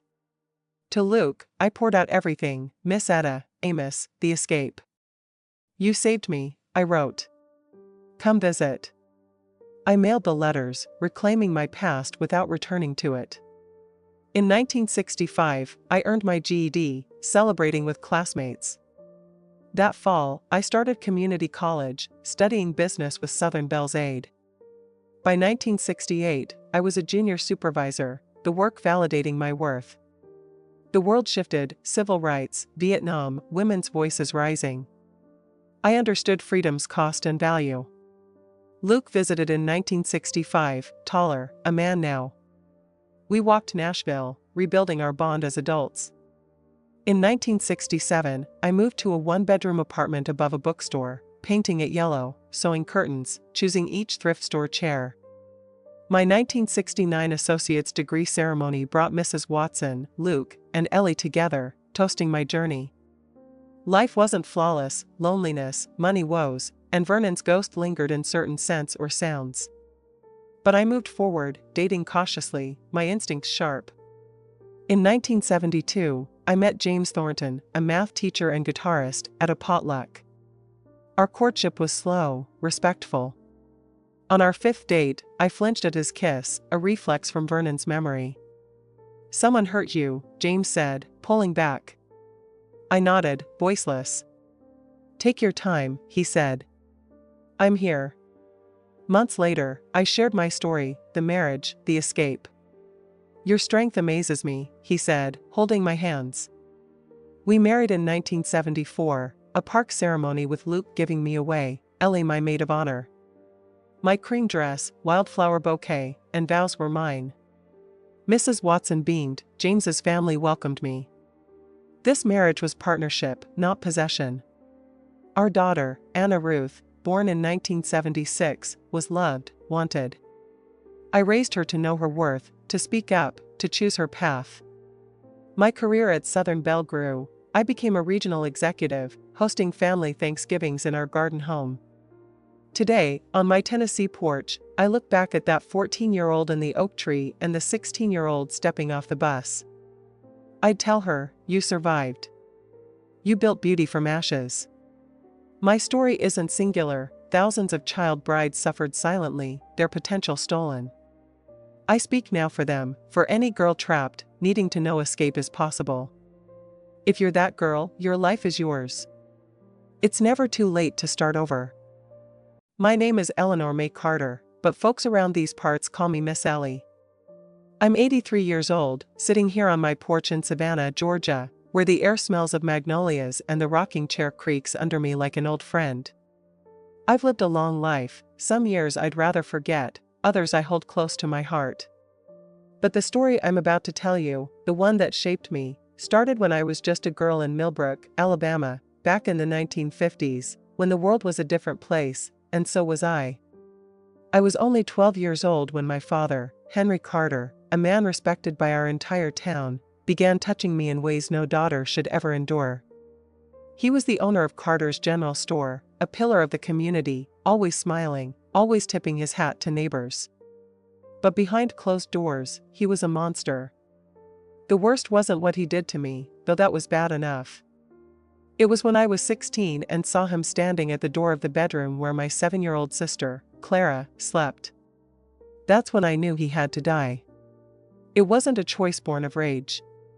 It was cold, deliberate, like ice water running through my veins. It was his life or Clara's innocence, and I'd already lost too much to let him take hers. Millbrook was a small town, the kind where everyone knew your name and your business. Dirt roads turned to mud when it rained, and the town square had a gazebo where the band played after church on Sundays. Our house, tucked behind the store, was modest but better than most, white with blue shutters, wooden floors that creaked, and curtains my mother, Louise, sewed before she got sick. The store itself was the heart of the neighborhood, a light blue building with shelves of canned goods, jars of candy, and the smell of coffee and kerosene lingering in the air. My father, Henry, was tall, broad-shouldered, with a mustache he stroked when he was thinking. He dressed sharp, linen pants, polished shoes, and sang hymns loud enough to be heard in the back pews. To the town, he was Mr. Henry, the man who'd lend supplies to a struggling family, no questions asked. At home, he was someone else. My mother, Louise, was a fragile woman, her light blue eyes like mine dulled by what the doctor called a nervous condition. I know now it was depression, deepened by the medicines that left her in a fog. On good days, she'd bake chess pie, the sweet smell filling the house. On bad days, she barely knew her own daughters, me, my sister Beatrice, 2 years younger, and Clara, the baby, 7 years my junior. Beatrice was quiet, her big eyes always watching, always afraid. Clara was the light of our house, talkative and joyful, the only one who could make our father smile without trying. Life revolved around the store. I spent more time there than at school. Father said too much education spoiled a girl. By 9, I was weighing merchandise, making change, and learning the business. It was there, in the quiet of the store after closing, that it started. I was 12, helping with the cash register, the late afternoon sun slanting through the windows. "Come here, Ellie, sit on Daddy's lap," he said, his voice soft but wrong. I obeyed, like I always did. Disobeying meant a beating. But when I sat, his hands moved, touching me over my clothes, places that made me feel dirty, ashamed. I froze, my heart pounding, as he whispered, "This is our secret. Tell anyone, and your mama's gonna have a spell so bad she'll die, and it'll be your fault." His breath smelled of bourbon, his stubble scratched my cheek, and I tasted blood where my teeth cut my lip. That was the beginning. It happened again and again, late afternoons in the store, sometimes at night when Mama was sedated. He'd find ways to get me alone, his touches growing worse, his threats more explicit. I tried to tell Mama once, on a rare day when she seemed lucid. "You're making up stories, Ellie," she said, her voice sharp. "Your father's a good man. We're lucky to have him." She took another pill, and that was that. I learned to hide, to read his moods, the way he stroked his mustache, the false sweetness in his voice. Beatrice and I developed a silent system to protect each other, and later Clara, because it wasn't long before he turned to Beatrice too. She was 7 when I saw that empty look in her eyes, the same one I carried. We never spoke of it, but we knew. We'd do anything to keep Clara safe. By 14, I planned to run away with Beatrice. I saved nickels, hid clothes, and aimed for Montgomery, where Mama's sister lived. But Father found our bundles. The beating that night was brutal, belt, then broom handle. He screamed we were ungrateful, leaving us bruised and bleeding. I got a scar on my chin from his ring when I tried to shield Beatrice. Mama had a breakdown and was hospitalized for 2 weeks. After that, Father watched us like a hawk. We were prisoners in our own home, and he made it clear, try again, and he'd kill us.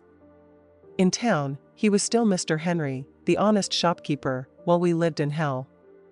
At 15, I started learning bookkeeping from Mr. Thompson, an elderly man who did the store's accounts. Father thought I could save him money, not knowing he was giving me a weapon. I noticed discrepancies, 2 sets of books, one official, one real. Father was skimming money, hiding profits from a man named Vincent Russo, a loan shark who supplied the store.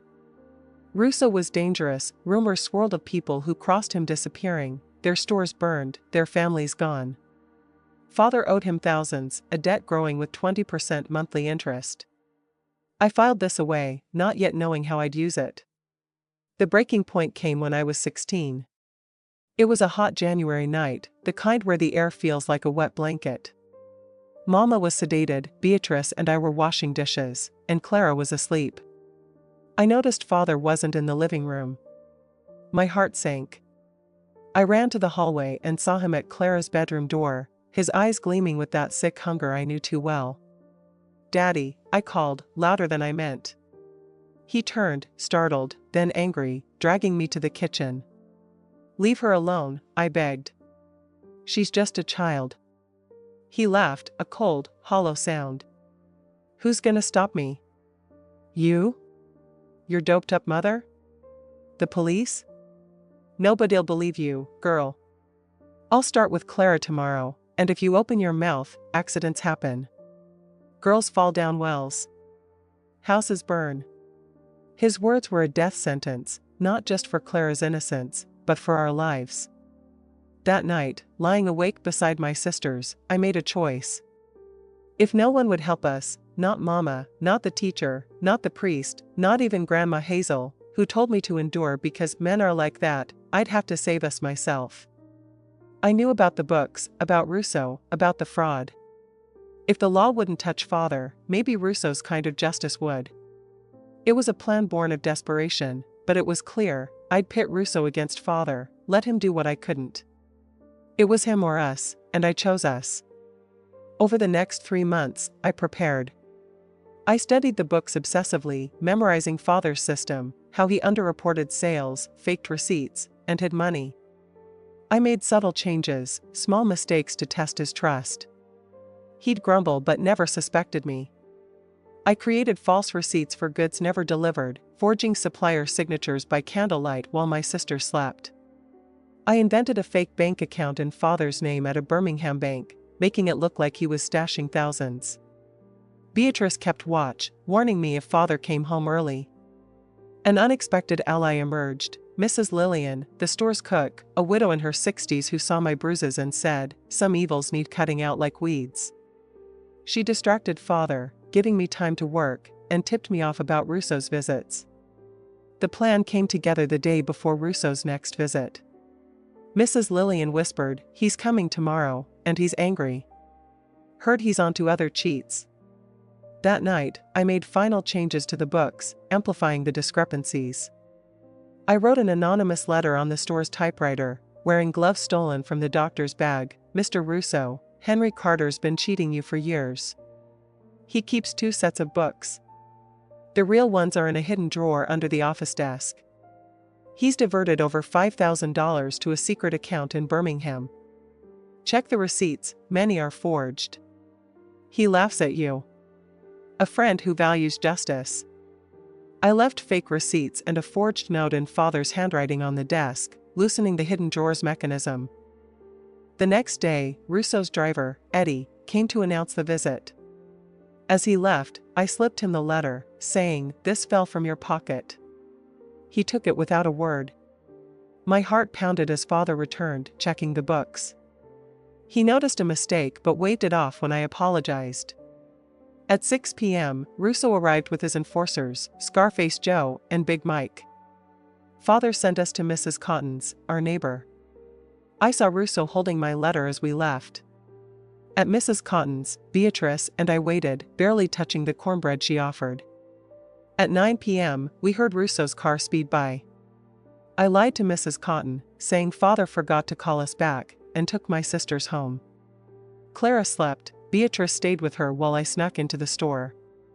The office was empty, the real books open, the hidden drawer ajar. No sign of father. I returned home, and we waited through the longest night of my life. Morning brought chaos.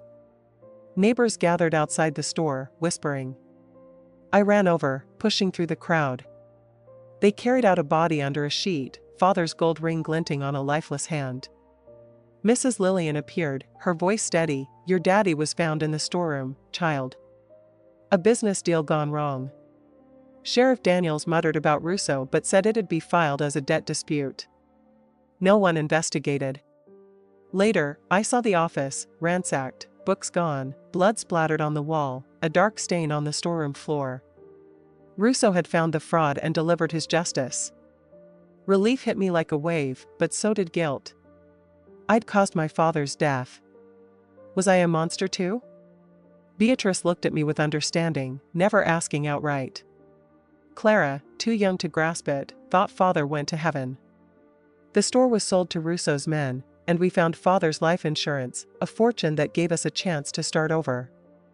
Mr. Thompson suggested Atlanta, and a lawyer, Mr. Everett, fought for my custody of my sisters. After months, we won. In August 1958, we left Millbrook with 3 suitcases, boarding a bus to a new life. In Atlanta, we rented a small house, free of ghosts. I worked as an office assistant, my bookkeeping skills impressing my boss. I studied at night, determined to finish school. There, I met Thomas, a kind math teacher who showed me not all men were like father. Our bond grew slowly, built on trust. He never pushed, never pried, even when I woke screaming from nightmares. We married when I was 23, adopting 2 girls, Joanna and Teresa, who came to us broken, like I'd been. I became a teacher, then founded the New Dawn Center, a shelter for abused girls, turning my pain into purpose. But that's a story for another day. Back in Millbrook, as we stepped onto that bus, I didn't know what lay ahead. I only knew we were free, but freedom came at a cost. The weight of what I'd done lingered, a shadow I'd carry forever. Yet, for the first time, I felt the stirrings of hope, a chance to build a life where Clara's laughter could stay bright, where Beatrice could heal, where I could be more than a victim. The road ahead was uncertain, but it was ours. The bus rumbled out of Millbrook, Alabama, in August 1958, carrying me, Eleanor May Carter, Miss Ellie to those who know me now, along with my sisters, Beatrice and Clara, toward Atlanta. 3 suitcases held everything we owned, but the real weight was in my heart: relief, guilt, and a fragile hope. At 16, I'd orchestrated our father's demise, pitting him against Vincent Russo, a loan shark who delivered the brutal justice I couldn't.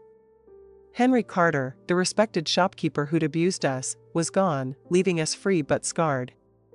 As the dirt roads of Millbrook faded behind us, I didn't know what Atlanta held, only that it was a chance to rewrite our story, a chance we'd paid for in blood. Atlanta was a shock, a city of wide avenues and towering buildings that dwarfed Millbrook's sleepy square.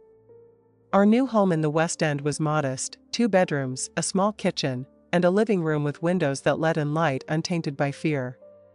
To us, it was a sanctuary, free of the store's coffee and kerosene smell, free of footsteps that made us flinch. With the life insurance money from Father's policy, a bitter irony, as he'd likely meant it for himself, we had enough to start over. I enrolled Beatrice and Clara in school, and myself in night classes, determined to finish high school. By day, I worked as an office assistant at Sullivan's accounting firm, my knack for numbers earning me a place despite my age. Mr. Sullivan, a gruff but fair man, once said, "Never seen a girl your age handle ledgers like that."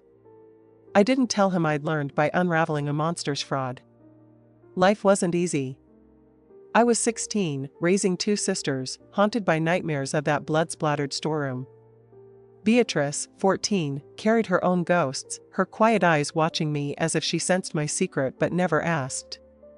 Clara, just 7, was our light, her laughter untouched by the worst of our past. I told her father was in heaven, a lie to preserve her innocence. The insurance money covered rent and food, but I stretched every penny, sewing our clothes, cooking simple meals.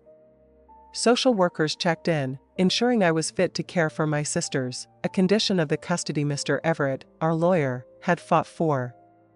I smiled for them, hid my fears, and kept us together. At night school, I met Thomas Reed, a 25-year-old math teacher volunteering to help struggling students. He was thin, with round glasses and a smile that didn't demand anything. I was wary, men were danger, a lesson carved deep by Father. But Thomas was different. He'd explain equations patiently, never raising his voice, never stepping too close. When I struggled with theoretical math, he offered extra lessons in the school library, always with others present, respecting the boundaries I set without question. Slowly, I let him in. He'd talk about his family in North Carolina, his dream of opening a school, and one day asked, "What are your dreams, Ellie?" I had none, survival had been my only goal. He lent me books, Dickens, history, poetry, saying, "To feed the dreams you'll find." His kindness was a language I didn't know but wanted to learn. Our relationship grew at my pace. It took a year for me to agree to a walk in Piedmont Park, with Beatrice and Clara tagging along. 6 months later, he kissed me, a gentle touch that brought tears, not of fear, but of relief. Thomas showed me men could be safe, could be good. When I shared pieces of my past, not the plan, never that, he listened without judgment. "You're the strongest person I know," he said, and I believed him. We married in 1965, when I was 23, in a small church ceremony. Beatrice, radiant at 21, was my maid of honor. Clara, 14, scattered flowers with glee. It felt like a new chapter, one where love didn't hurt. Teaching became my calling. I graduated high school, then enrolled at Georgia State University, one of the oldest in my education program but the most driven. Each lecture, each book, was a step toward the woman I wanted to be: free, capable, whole. In 1970, at 28, I graduated as a teacher, with Thomas, Beatrice, Clara, and our adopted daughter, Joanna, cheering. Joanna, 3, came to us after her parents died in a car crash, her wide eyes reminding me of Clara's. Teaching at a public school in Atlanta's outskirts, I saw myself in my students, bruises hidden under sleeves, fear in their glances. I started after-school tutoring on our porch, offering math help and a safe space. Thomas joined, and soon dozens of kids came daily, some lingering, reluctant to go home. That's how we met Teresa, our second adopted daughter. She was 9, soaked from rain, marks of a beating on her arms. My stepfather said not to come back, she sobbed. We took her in, first temporarily, then forever when her mother, cowed by fear, wouldn't fight for her. Our porch tutoring grew into the New Dawn Center, formalized in 1975 when we bought a larger house with savings and donations. It started as after-school support but became a shelter for girls fleeing abuse, girls like me, like Beatrice, like Teresa. By 1985, we had our own building, housing 30 girls, offering therapy, legal aid, and job training. Over 1,500 girls have passed through, many now doctors, teachers, mothers, their scars fading into strength. Beatrice found her path in faith, joining the Sisters of Charity at 25. I found peace here, she wrote, working with abandoned children in Alabama, turning her pain into compassion. Clara became a kindergarten teacher in Florida, married, and had 3 kids. I want to reach them before the world hurts them, she said. We've had hard talks about our past. Beatrice shared her abuse, Clara grappled with father's true nature, but I never told them my role in his death. Some burdens are mine alone. In 1990, I returned to Millbrook, needing to face the past. Thomas offered to come, but this was my journey. The town had grown, its dirt roads now paved, the store replaced by modern shops. At Father's grave, a plain headstone, I felt no anger, no sadness, just closure. Visiting old neighbors, I heard regrets. Mrs. Cotton, now 80, cried, "I suspected something, child. I should have acted." Others echoed her, the baker, the teacher, the priest, all saw signs but stayed silent. The hardest truth came from Nancy, a merchant's daughter. "Your daddy abused me too," she said, one of at least 3 others. Silence had let him thrive, hurting more than just us. Back in Atlanta, I told Thomas, who held my hand. "You broke the cycle, Ellie. You turned pain into hope." He was right. New Dawn became a national model, recognized by the Department of Justice in 2000. In 2005, I joined the National Council to Combat Child Abuse. In 2010, we opened a second center in Memphis. Each girl we save is a victory, proof that pain doesn't define us. Was what I did wrong? At 16, I saw no other way. No one believed us, no teacher, no priest, no mother too broken to help. The law protected men like father, not girls like us. I don't feel like a criminal, but a survivor who chose her sister's lives over a monster's. I never told Thomas the full truth, he never asked, loving me through my silences. Now, at 83, I share this not for pity or revenge, but for the girls still trapped, to say, you're not alone. Today, there are hotlines, shelters, laws, resources I didn't have. If you're suffering, speak. If you see suffering, act. One voice can stop years of pain. I'm Miss Ellie, and this is my story, not just of Millbrook's shadows, but of the light I found after. From terror grew new dawn, from scars grew strength. My father's evil died with him, but the good we've built, Thomas, my sisters, the girls we've saved, lives on. That's my revenge, a life of purpose, a legacy of healing. If my story helps one girl find courage, it's worth bearing these wounds. Because we can rewrite our stories, break chains, and rise. And that, more than anything, is what I've learned in 83 years of fighting, loving, and living. They say justice is a river that runs slow but steady, carving its path through stone with quiet persistence. I learned early on that it rarely comes free or on its own. Sometimes, we must build it ourselves, drop by drop, day after day, with the patience of a weaver stitching a quilt, joining each piece until it becomes something greater than the sum of its parts. My name is Margaret Hensley, though folks around here in the hills of eastern Tennessee call me Miss Maggie or Maggie of the Roots, for I know every herb and plant in these mountains like the lines on my hands. At 85, with hair white as frost and hands worn by time, I sit on my porch in this simple clapboard house, ready to share a story I've kept locked away for nearly half a century. It's a tale of pain, yes, but also of redemption, a story few have heard, and one I've only now found the courage to tell. Where are you hearing this from? Are you in the rolling hills of Kentucky, the plains of Kansas, or maybe across the sea in England or New Zealand? I've been told folks from all corners listen to my tales, and that warms my old heart. This story will stir your soul, so prepare yourself. It's not a light one, but it's true, and sometimes truth is the heaviest thing we carry. Secrets are like stones in your pocket. You carry them so long you forget their weight, but they're always there, pressing against you. I was born in 1940, in a world where women's voices were rarely heard, where our worth was measured by the meals we cooked and the children we bore. My parents were tenant farmers, scratching a living from rocky soil. I learned to hoe fields before I could read, and school stopped for me at 4th grade. A girl don't need books to keep a house, my father said. At 17, I married Thomas, a quiet boy from a nearby holler.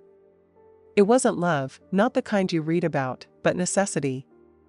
In those days, marriage was a contract, a way to survive. But Thomas was kind, a rarity then. He never raised a hand to me, treated me as his partner. We worked our small plot together, corn, beans, a few hogs, and built a life that, while poor, was honest. In 1960, our daughter, Sarah, was born. She was a bright spark, with hazel eyes like her father's and a laugh that could chase away the gloomiest day. Thomas would carry her on his shoulders, pointing out the stars, promising her the world. By 5, Sarah could read simple words and loved the hymns I sang while we shelled peas. We were happy, the kind of happy that feels too fragile to last. And it was. On a crisp October morning in 1967, Thomas left for the sawmill where he'd taken a job to buy Sarah new school shoes. The work was grueling, the machinery old and unforgiving. That afternoon, as Sarah played in the yard with a cornhusk doll, I heard a shout from the road. I ran out to find 2 men carrying Thomas on a plank, his body limp, blood soaking his shirt. A blade had slipped, they said, cutting deep into his chest. He died in my arms, his last breath a whisper, "Look after Sarah." At 27, I was a widow with a 7-year-old daughter, no money, and no safety net. In rural Tennessee then, a woman alone was a problem, a burden. Neighbors brought cornbread and condolences at first, but kindness fades fast when there's no surplus to share. I worked our land harder, selling what little we grew at the market. Sarah helped, scattering crows from the corn, fetching water from the creek. At night, I taught her to read by lamplight, determined she'd have the chances I never did. But the soil was tired, the rains scarce, and whispers grew louder. She needs a man, they said. A woman alone can't raise a child proper. 8 months after Thomas's death, his older brother, William, appeared at our door. William was 42, unmarried, a rarity that raised eyebrows. He worked as a clerk at a feed store in town, a man with a sharp jaw and eyes that never settled. "I'm here to do my duty," he said, stepping inside without asking. Family looks after family. He'd been distant before, showing up only for funerals or baptisms, but now he claimed his place as our protector. He'd moved to a boarding house nearby, he said, and would help with expenses. Fix the sagging porch, make sure we didn't starve. At first, I was grateful. William brought flour, sugar, sometimes a cut of pork. The preacher called it God's provision, praising William's charity. But Sarah didn't take to him. She'd shrink when he came near, her chatter fading to silence. "I don't like how he watches me, Mama," she said one night, her voice small. "It's not like Daddy." I brushed it off, telling myself she was just shy, that we needed William's help. How many times do we ignore the truth because it's too heavy to hold? William's visits grew frequent, his presence heavier. He deposited his things in our spare room to save on rent and keep us safe. I agreed, what choice did I have? He paid for our groceries, patched the roof, earned nods of approval from the community. But his help came with strings. He criticized my cooking, my housekeeping, how I raised Sarah. "You're too soft on her," he'd say. "She'll grow up weak." He controlled what I bought, who I spoke to, always reminding me, "I'm the one keeping this roof over your head." Sarah grew quieter, her spark dimming. She'd linger near me, avoiding William's gaze, his gifts, a ribbon, a piece of candy, left untouched. I noticed his touches lingered too long, his eyes too bold. I told myself I was imagining it, that he was family, that we needed him. But doubt gnawed at me, a warning I couldn't silence. It was a sweltering August day in 1968, a year after William moved in. Sarah had a slight fever, so I left her home while I went to the market to sell my jams. "Rest, my darling," I said, kissing her forehead. "I'll be back soon." She looked at me, eyes wide with something I couldn't name. "Hurry, Mama," she whispered. The market was busy, but an unease I couldn't shake drove me home early. As I neared our house, the silence was wrong, no birds, no hum of life. The door was shut tight, unusual for summer. I crept inside, heart pounding, and heard a sound from Sarah's room, soft, choked sobs. The door was ajar, and through the crack, I saw a sight that burned itself into my soul. William, his bulk over my 8-year-old daughter, her dress bunched at her waist, her face twisted in terror, eyes squeezed shut. Rage exploded in me, a wildfire that consumed fear, doubt, everything. I grabbed a heavy iron skillet from the kitchen and stormed in, screaming a sound I didn't recognize as my own. I swung with all my strength, the skillet crashing against his head. He staggered, blood streaming from his temple, and for a moment, I thought I'd killed him. But he lunged, pinning me against the wall, his breath hot with fury. "You'll regret this," he snarled, slapping me hard enough to blur my vision. "No one will believe you, a hysterical widow against me, the man who's kept you fed." He left, slamming the door, and I crawled to Sarah, who was curled in a ball, trembling. I held her, my tears mixing with hers, whispering promises I wasn't sure I could keep. "He won't hurt you again, my love." But his words echoed, who would believe us? The sheriff was his drinking buddy. The preacher called him a saint. We were alone, and he knew it. That night, as Sarah slept fitfully with the help of chamomile tea, I sat by her side, my mind racing. Running away was impossible, no money, no refuge. Reporting him would be futile, his reputation shielded him. But I was her mother, and a mother's love is a force fiercer than fear. I swore then, by Thomas's memory, by Sarah's broken trust, that William would pay, not with a quick death, but with a slow, deliberate reckoning. He'd feel the helplessness he'd inflicted, the loss of control, the betrayal of his own body. I just needed a way.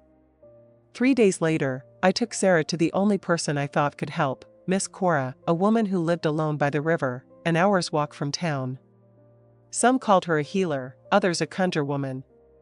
She was a black woman, her age a mystery, with silver braids and eyes that saw through pretense. I'd met her once when Sarah was a colicky baby, and her teas had worked wonders. Now, I hoped she'd have answers. Miss Cora's cabin was humble, surrounded by neat rows of herbs, mint, yarrow, plants I didn't know. She sat on her porch, as if expecting us. "Trouble's got a scent," she said, ushering us inside. I smelled it coming. Without judgment, she listened as I poured out our story, Thomas's death, William's arrival, the horror I'd witnessed. Sarah sat silent, clutching my hand. "What do you want, Margaret?" Miss Cora asked when I finished. "Justice," I said, my voice steady. "Not the law's justice, men write those rules for themselves. I want him to suffer as he made my daughter suffer, to lose everything he holds dear." She studied me, her gaze piercing. "That's a long road, child. It'll cost you, maybe more than you know." "Are you sure?" "For Sarah," I said, "I'd walk through fire." Miss Cora nodded. "Then stay here. You and the girl are safe. We'll start with healing her body and soul. Then, we'll talk about justice." We stayed with Miss Cora, sleeping in a small room fragrant with dried herbs. She tended to Sarah with teas that eased her nightmares, stories that brought back her smile. By day, Sarah trailed Miss Cora, learning plant names and simple crafts. At night, under a sky thick with stars, Miss Cora taught me the secrets of the earth, plants that heal, plants that harm, plants that transform. She showed me how to harvest in the right moon phase, how to grind roots into powders, how to mask bitter tastes with molasses or spice. "Black hawk can weaken a man's limbs over time," she said, holding up a gnarled root. Pokeweed, in tiny doses, confuses the mind. Mix them right, and no doctor will know what's wrong. She taught me patience, precision, the art of slow change. Any fool can kill fast, she said. The craft is in making them feel their own ruin, bit by bit. I soaked up her knowledge, driven by a fire that never dimmed. Sarah began to heal, her laughter returning, though her eyes held a new weight. Miss Cora saw her gift, too. That girl's got the touch, she said. Plants listened to her. One day, she could be a healer. After 6 months, I knew it was time. I'm going back, I told Miss Cora one evening, as we sorted dried leaves. To him. She set down her basket, eyes sharp. Why? You're safe here. Sarah's mending. Because he needs to pay, I said. And I need to be close to make it happen. I'll leave Sarah with you, she'll be safe. I'll visit, bring what we need, keep learning.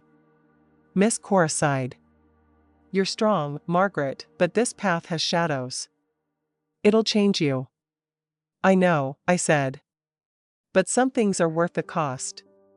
We spent weeks preparing, powders hidden in cloth sachets, tinctures in unmarked vials, recipes to slip into food unnoticed. Miss Cora taught me to start small, so small no one would suspect. Patience, she said. Let his body betray him slowly. Leaving Sarah was the hardest thing I'd ever done. I'll come back soon, I promised, hugging her tight. Miss Cora will keep you safe. Her eyes searched mine, but she nodded, clutching a small charm Miss Cora had given her. I walked back to the house, my bundle light but my heart heavy. The place was a mess, dust thick, bottles strewn about. William had let it fall apart without us.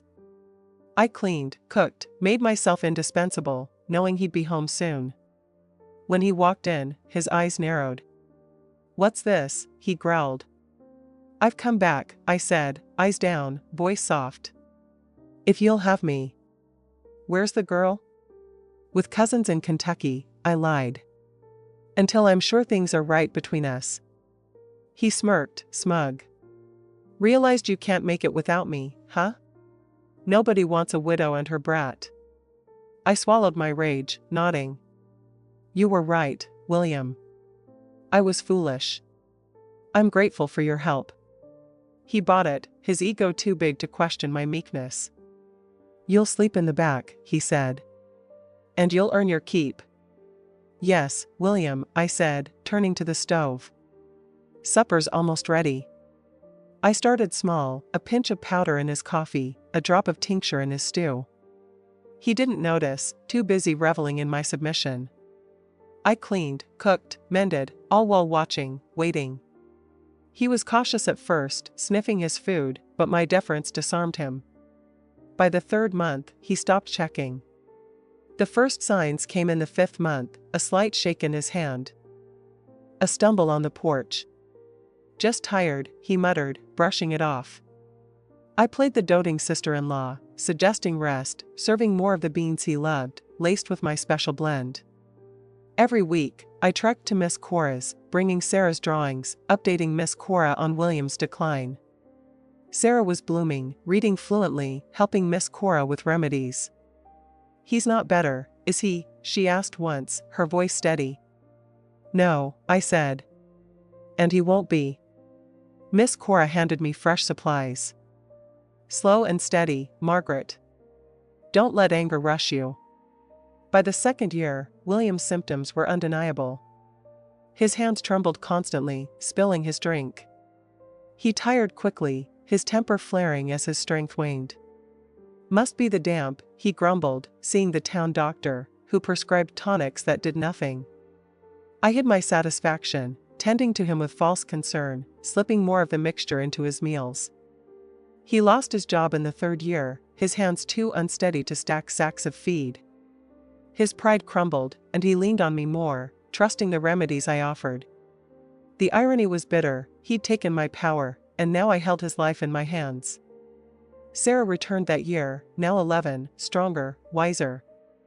Miss Cora deemed it safe, William was too weak to harm her. When he saw her, fear flickered in his eyes. "Hello, Uncle William," Sarah said, her voice clear, unshaken. He couldn't meet her gaze. Sarah settled back into our home, helping with chores, watching as I cared for William.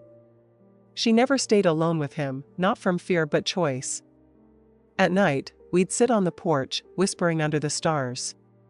"Is he dying, Mama?" she asked one night. "Not dying," I said. "Changing. His body's failing, but his mind's clear. He's trapped, like he made you feel." She nodded, thoughtful. "Miss Cora says every action has a reaction. He's getting his." I marveled at her wisdom, but a seed of doubt took root. Was my justice too cruel? I pushed it aside, focusing on the plan, on Sarah's safety, on the slow drip of retribution. By the 4th year, William was a shadow of himself, reliant on me for everything. The town praised my devotion, blind to the truth. But as I looked into Sarah's eyes, I began to wonder, was this justice, or had I become something else? The moon hung low that night, casting long shadows across the yard.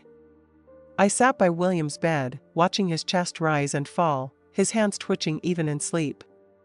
Tomorrow, I'd decide, continue the doses or ease them, let him linger or let him fade. Sarah's words echoed, balance, not vengeance. But the fire in me still burned, and the path ahead was unclear. One thing was certain, this wasn't the end. The river of justice was still carving its course, and I'd see it through, drop by drop. The moon hung low that night, its silver light spilling over the yard, casting shadows that danced like ghosts of the past. I sat by William's bed, his chest rising and falling with shallow breaths, his hands twitching in sleep. The room smelled of liniment and the faint bitterness of the tinctures I'd mixed into his supper. Tomorrow, I'd face a choice, keep the doses steady, let them wane, or push them further. Sarah's words lingered in my mind, soft but heavy, balance, not vengeance. The fire that had driven me for years still burned, but its heat was tinged with doubt. Was this justice, or had I forged a chain that bound me as much as it did him? The river of my resolve still flowed, but its course was no longer certain. William's decline had become the rhythm of our days. By the 5th year since my return, he was a husk of the man who'd once loomed over us. His legs, once strong enough to stride through town without pause, now refused to carry him. I moved him from bed to chair with effort, his body limp as a rag doll. His hands, which had gripped me in anger, could no longer hold a spoon without trembling. His speech slurred, words tangling into murmurs only I could decipher. Yet his eyes, those sharp, restless eyes, remained clear, watching me with a mix of fear, anger, and something like understanding. He knew, or at least suspected, that his ruin was no accident. But what could he do? The town saw me as a saint, tending to my ailing brother-in-law with a devotion they mistook for love. Sarah, now 12, had grown into a quiet strength. The carefree girl who once sang hymns was gone, replaced by a young woman with steady hands and a mind sharp as Miss Cora's. She helped with the garden, tended the chickens, and learned the remedies I'd begun selling to neighbors, salves for burns, teas for fevers. Her knowledge of plants rivaled mine, a gift Miss Cora had nurtured. "She's got the touch," Miss Cora had said, and I saw it in the way Sarah coaxed life from stubborn soil, in the way she spoke to the herbs as if they listened. She watched William's decline without pity, her hazel eyes unyielding. "He's paying, Mama," she said once, as we shelled peas on the porch. "But it don't bring back what was." Her words cut deeper than I'd expected. I'd thought justice would mend the fractures in our lives, but it hadn't. Sarah carried her scars silently, and I carried mine, each dose I slipped into William's food a reminder of the day I'd failed to protect her. Yet I couldn't stop. Not yet. The plan was too far along, the river too deep to turn back. Miss Cora remained our anchor. I visited her weekly, trekking the hour to her riverside cabin with Sarah's letters or a basket of our garden's yield. She'd listen as I described William's symptoms, the tremors, the weakness, the fog that crept into his mind. "You're walking a thin line, Margaret," she warned one afternoon, her silver braids glinting in the sun as she ground yarrow in a mortar. "Justice is a blade that cuts both ways." Don't let it carve out your soul. I'm doing this for Sarah, I said, but even to my ears, the words sounded hollow. Miss Cora's eyes softened. You're doing it for you, too. For the woman who lost her husband, her choices, her trust. Ain't no shame in that, but don't lie to yourself. Vengeance don't heal what's broken. I wanted to argue, to insist that every pinch of powder was for my daughter, but her words clung to me. At night, as I lay on the narrow cot beside Sarah's bed, I wondered if I'd become someone Thomas wouldn't recognize. He'd been a gentle man, quick to forgive.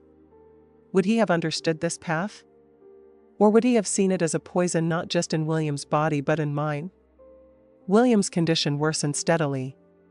By the 6th year, he was bedbound, his world shrinking to the 4 walls of his room. I fed him, bathed him, changed his linens, each act a performance of care that masked the truth. The neighbors marveled at my patience. You're a blessing, Maggie, they'd say, dropping off a loaf of bread or a jar of preserves. Not many would do what you do. I'd smile, murmur thanks, and return to my work, slipping a drop of tincture into William's tea.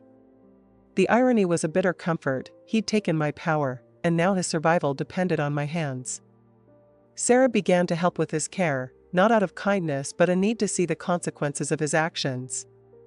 She'd bring his tray, adjust his pillow, her movements precise and detached. William avoided her gaze, his eyes darting to the wall whenever she entered. He's scared of me, she said one evening, as we sat under the stars.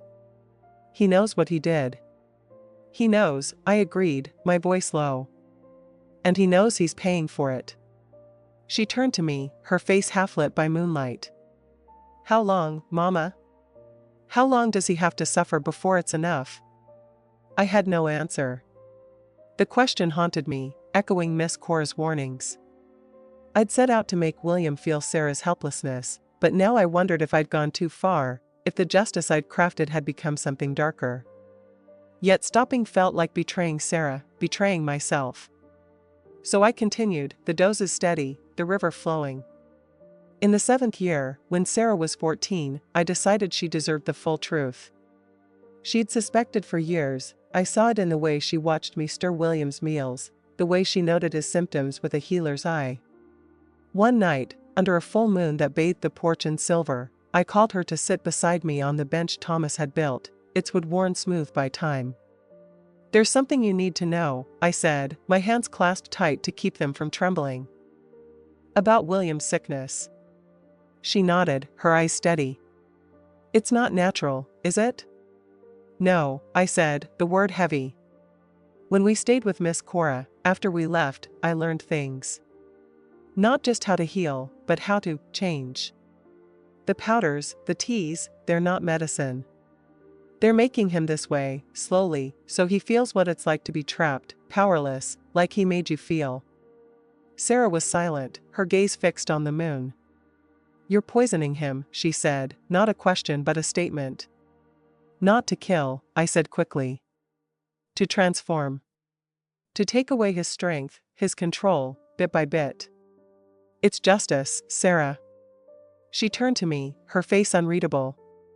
Miss Cora says justice without mercy is just another kind of cruelty. That we should seek balance, not just punishment. Her words struck like a stone. I'd heard them from Miss Cora, but coming from Sarah, they carried a different weight. She was no longer the frightened child I'd sworn to protect. She was a young woman, shaping her own understanding of right and wrong. And I was her example. Do you think I'm wrong? I asked, my voice barely above a whisper. She considered this, her brow furrowing. What he did was evil. He deserves to hurt. But I wonder, when is it enough? When does it stop being about me and start being about something else? I had no answer.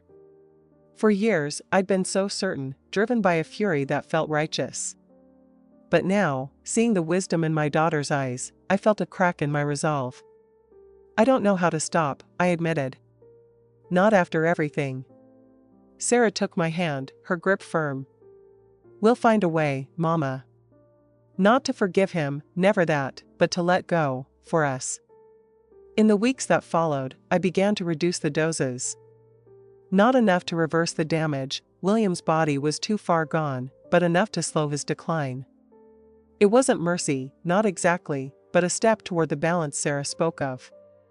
She helped more with his care, not out of pity but a quiet resolve to face the man who'd hurt her, to prove he no longer held power over her.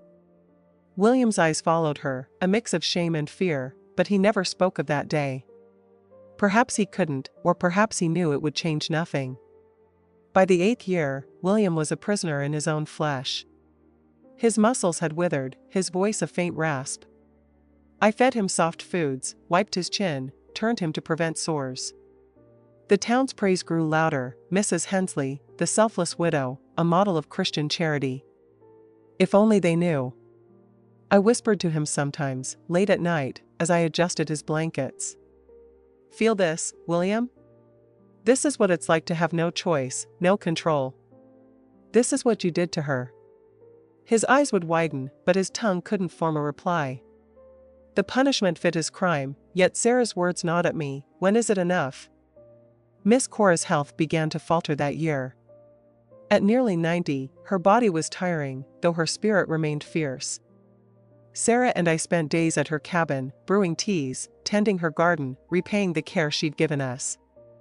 You did what you had to, Margaret, she said one evening, her voice a whisper. Don't carry guilt for protecting your own. But true justice ain't in their suffering, it's in your living, thriving despite them. Her words settled deep, a counterpoint to the fire that had driven me. Miss Cora passed on a quiet night, under the same full moon she'd always loved, her hand in Sarah's. She left us her cabin, her books, her knowledge, a legacy of healing and resilience. We buried her by the river, among the herbs she'd tended, and returned home with heavy hearts. When we arrived, we found William dead. The neighbor I'd paid to watch him said he'd simply stopped breathing in his sleep, his face calm, as if he'd slipped away without a fight. I stood over his body, expecting triumph, but felt only a strange emptiness. There was no joy in his death, no relief, just a quiet void where my anger had been. Sarah stood beside me, her hand on my arm. It's over, Mama, she said. We're free. We buried William in a simple grave, the preacher offering words about forgiveness that felt hollow. No one knew the truth, no one but Sarah, Miss Cora, and me. The neighbors mourned him as a good man fallen ill. Blind to the monster he'd been. I let them believe it, their ignorance was our shield. Sarah and I moved to Miss Cora's cabin, a fresh start in a place untainted by William's shadow. Sarah took up Miss Cora's work, her gift for healing drawing folks from miles around. She mixed salves, brewed teas, listened to their troubles with a patience I envied. I helped, but she was the heart of it, her hand steady, her spirit unbroken. She married at 20, a kind man named Daniel, who worked the land with the same quiet strength Thomas had. They had 2 children, a boy and a girl, who grew up running through the herb beds, learning the names of plants, the stories of the stars. I never remarried. Not from bitterness, but because my heart was full. Sarah, my grandchildren, the knowledge I'd gained, the peace I'd fought for. William's life, in its twisted way, taught me what strength truly was, not in control or cruelty, but in endurance, in building something beautiful from broken pieces. Now, at 85, I sit on this porch, the river murmuring nearby, and share this story for the first time. I can't say if what I did was right or wrong. Justice, I learned, is no clean thing, it's messy, costly, and leaves scars of its own. I protected Sarah the only way I knew, in a world that offered no other path. If you're listening, perhaps you've faced your own impossible choices, your own battles for what's right. Sometimes, we fight with the tools we have, not the ones we wish for. Sometimes, the best we can do is carry our scars with dignity and keep moving forward. This is my story, a truth I've held for decades. It's a story of pain, yes, but also of redemption, of a woman with no voice, no power, who found a way to protect her own, to carve justice from a world that turned its back. I share it not as a guide, but as a testament to the paths we walk when there's no other road. Thank you for listening, my dears. Tell me, what did you think of this tale from my life? Until we meet again, may you find your own strength, drop by drop. My name is Evelyn Harper, and I'm 78 years old. My hands tremble now, not as steady as they once were, but I can still thread a needle to embroider napkins for my great-grandchildren. My hair, white as snow and pinned in a bun every day for decades, was once as dark as a summer night. Time has etched its lines on me, but some memories remain as sharp as ever, refusing to fade. Before I share my story, I ask you to pause and consider where you're reading this from. If you find value in my words, please support my efforts to share them. It means more than you know. I was born in 1947 in a small town in rural Ohio, a place where life was both simple and unforgiving. We were a family of 7 children, and I was the third, caught between the older siblings' responsibilities and the younger one's innocence. My father toiled in the cornfields, the lifeblood of our region, while my mother was a whirlwind of labor, tending the house, raising us, nurturing the vegetable garden, and feeding the chickens. She slept after everyone else and rose before dawn. Our home was modest, with a dirt floor swept daily and wooden walls whitewashed twice a year, before Easter and Christmas. We didn't have much, but my parents' hard work ensured we never went hungry. My childhood mirrored that of many girls in rural America then. By 7, I was helping with my younger siblings, sweeping the yard, feeding the chickens, and walking nearly half an hour to a cramped schoolhouse. Our teacher, Mrs. Callahan, was stern but thorough, teaching us to read and write with a rigor that left no room for excuses. Many girls my age never got that chance, pulled from school to work at home. Sundays were sacred in our family, the only day my father rested from the fields. We'd rise early, eat cornbread with molasses, and attend the 8 a.m. service at the town's small church. I wore my only good dress, a faded blue cotton one, and braided my hair as my mother instructed, helping my sisters with theirs. "Look after them, Evelyn," she'd say, smoothing my brother's shirts. After church, we'd prepare a family lunch. The one day we ate meat, chicken stewed with garlic and onions, its aroma filling the house. I'd sort beans, picking out stones and damaged ones, while my siblings played or fetched water. The table was set with a white embroidered tablecloth, a wedding gift from my grandmother to my mother, symbolizing dignity in our home. Relatives and neighbors joined us, uncles, aunts, cousins, sometimes friends from nearby farms. The house buzzed with laughter, the men debating crops and politics, the women swapping recipes. Those Sundays were warm, vibrant, until one day, when I was 12, everything changed. My Uncle Henry, my father's older brother, had recently moved to town after his wife's death. In his mid-40s, he was considered handsome, with soft hands unmarred by farm work, unlike my father's calloused ones. He owned a small general store downtown, a mark of success in our community. Uncle Henry always arrived with gifts, peppermints for us children, a bolt of fabric or a bar of scented soap for my mother. My father admired him, calling him educated for finishing 3rd grade, a rarity in our family. "Evelyn, come see what your uncle brought you," he'd say, and I'd run to him, eager for the rare treat. Sundays followed a rhythm: lunch at noon, lively chatter, coffee with cornbread or sweet rolls, and then the adults' nap. The men sprawled in the living room, the women tidied the kitchen before resting, and we children were sent to the yard to play quietly. But that Sunday, after I turned 12, Uncle Henry called me as I passed the hallway. "Evelyn, come here a moment. I've got a book from town to show you," he said, his smile disarming. Trusting him, I followed him into the guest room, expecting nothing more than a story. The book was real, filled with pictures of far-off places, New York, Chicago, cities I'd only heard of in his tales.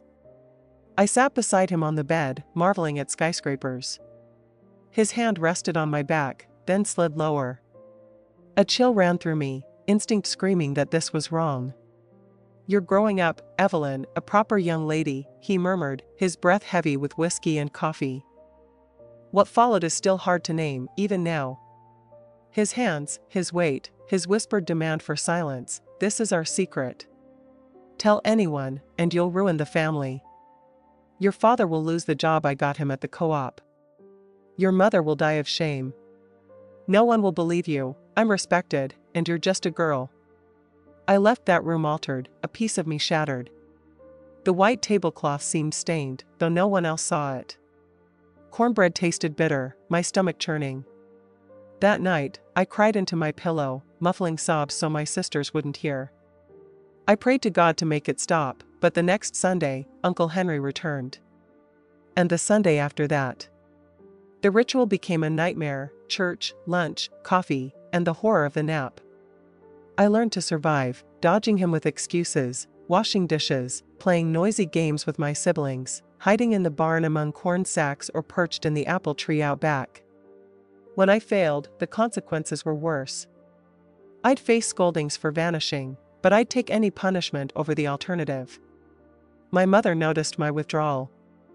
"You're so quiet, Evelyn," she'd say, worried. My father chalked it up to growing pains. "Girls get like that at your age." At school, my grades slipped, and Mrs. Callahan summoned my mother. "What's wrong, Evelyn?" she asked. I wanted to speak, but fear choked me. "I'm just tired, Mama," I lied. Sundays became a looming shadow, each week a countdown to dread. In 1961, my cousin Lila, my aunt's daughter, came to live with us after her mother died of tuberculosis. She was 10, with curly brown hair and a shy smile. We grew close, sharing secrets under the oil lamp's glow, though I kept my darkest one buried.